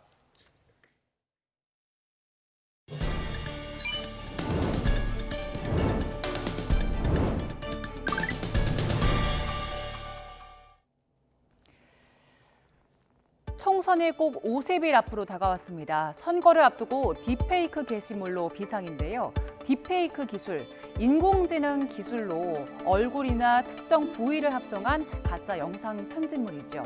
지난 대선에서 AI 윤석열 후보와 AI 이재명 후보가 선거운동에 나서기도 했던 만큼 기억하실 겁니다.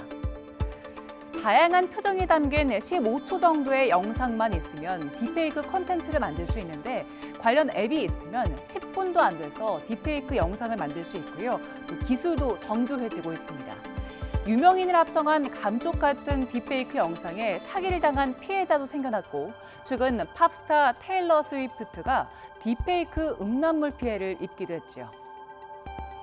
정치권에서는 선거에 악용될 것을 우려해서 이른바 딥페이크 금지법을 만들었는데요. 지난해 12월 본회의에서 여야는 선거 90일 전부터 딥페이크를 이용한 선거운동을 금지하는 공직선거법 개정안을 의결했습니다.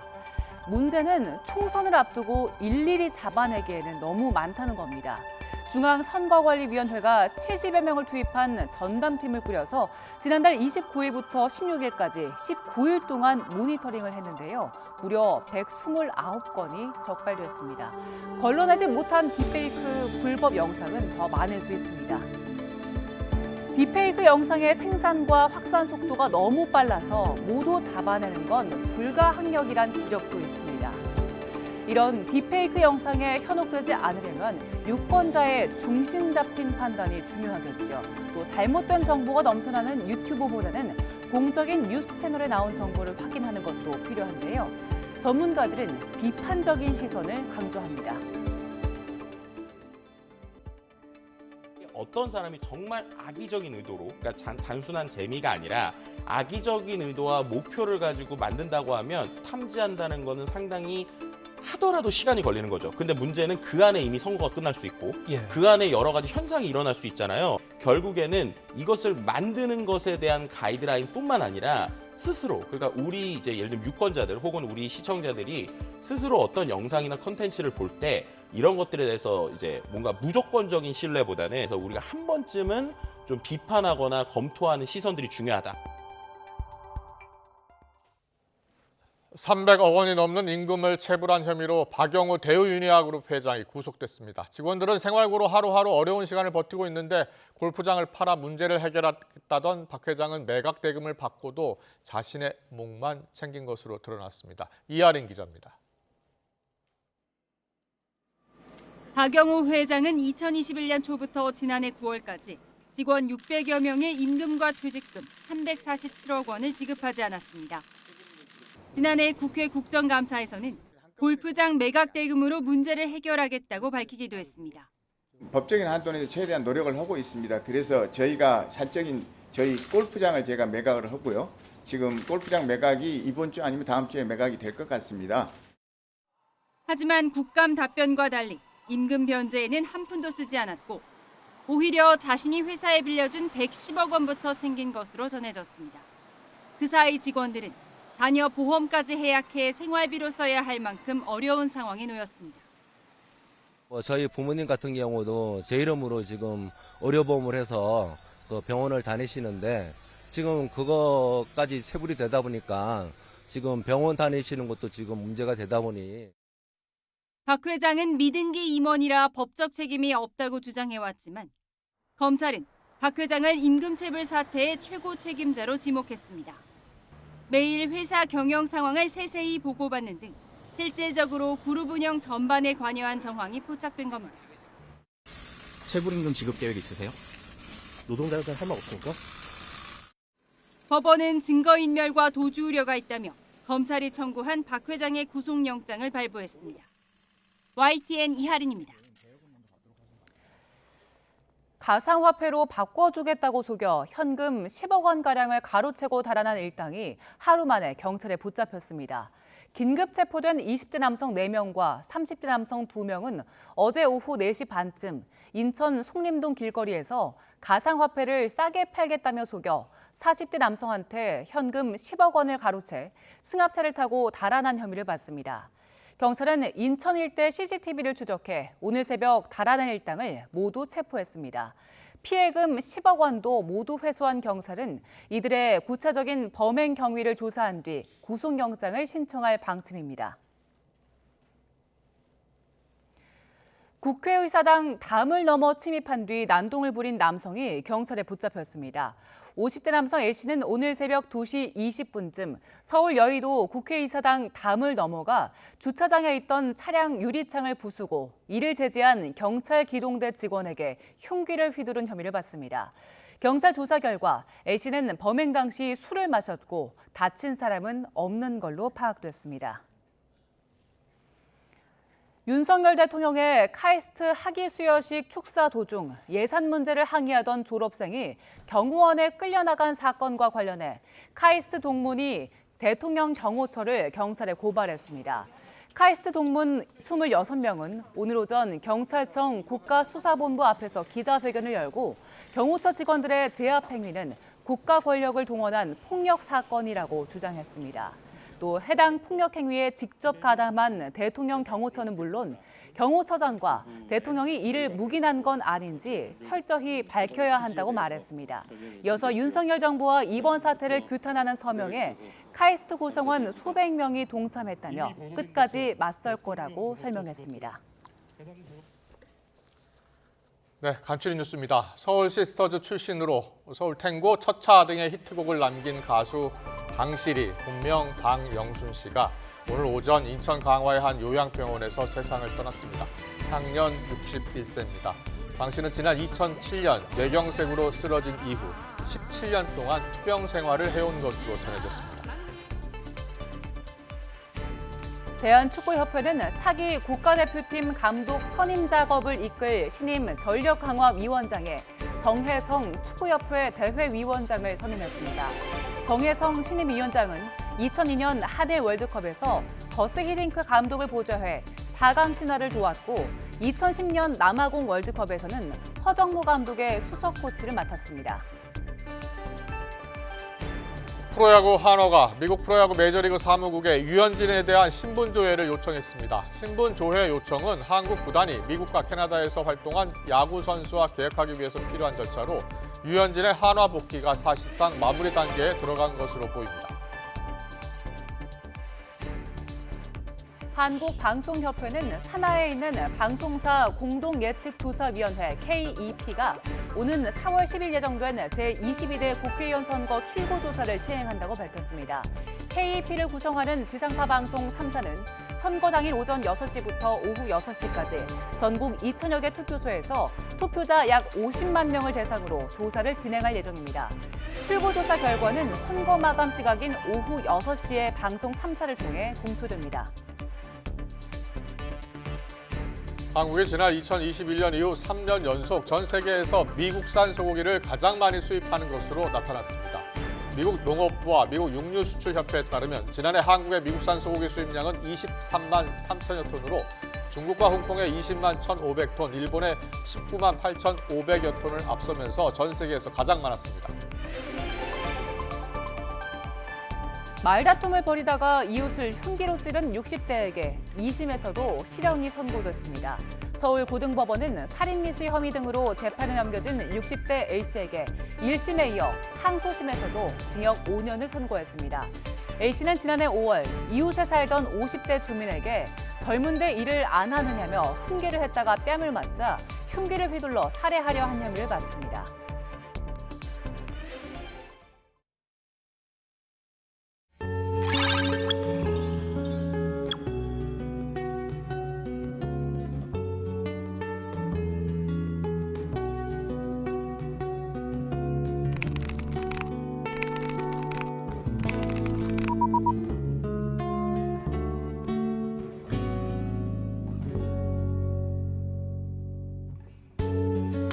The cards as a meditation, and those he plays never suspect. He doesn't play for the money he wins. He doesn't play for respect. He deals a cards to find the answer. The sacred geometry of chance, the hidden law of a probable outcome. The numbers lead a dance. I know that the spades are the swords. 오늘도 하늘빛이 잔뜩 흐린 가운데 영동에는 눈이 그 밖에 곳곳으로는 산발적인 비가 내리고 있습니다. 이 비구름은 밤사이 전국으로 확대하겠는데요. 특히 대설특보가 발령 중인 영동 지방은 앞으로 최고 70cm 이상의 폭설이 쏟아지겠고요. 내일은 서울 등 중부 내륙에도 많은 눈이 내릴 가능성이 있습니다. 폭설로 인한 피해가 우려되는 만큼 대비 철저히 해주시기 바랍니다. 영동 지방에는 시간당 1에서 5cm의 매우 강한 눈이 집중되면서 모레까지 최고 70cm가 넘는 폭설이 쏟아지겠고요. 강원 동해안과 경북 북동 산간에도 많게는 50cm 이상의 큰 눈이 예상됩니다. 또 경기도에도 최고 10cm 이상, 서울 등 서쪽 내륙에는 최고 5cm의 눈이 내려 쌓이겠습니다. 내일 서울 아침 기온은 3도, 한낮 기온은 4도가 예상되고요. 눈과 함께 바람도 강하게 불면서 상대적으로 더 춥게 느껴질 수 있겠습니다. 이번 비와 눈은 모레 오전이면 대부분 그치겠지만 영동 지방의 눈은 금요일까지 길게 이어지겠고요. 이후에는 영하권 추위가 찾아올 전망입니다. 지금까지 날씨 정보였습니다. 네, 이슈를 더 쉽게 전해드리는 더 뉴스, 내일은 더 준비하겠습니다. 잠시 뒤에는 뉴스큐가 방송됩니다. 시청해주신 여러분 고맙습니다.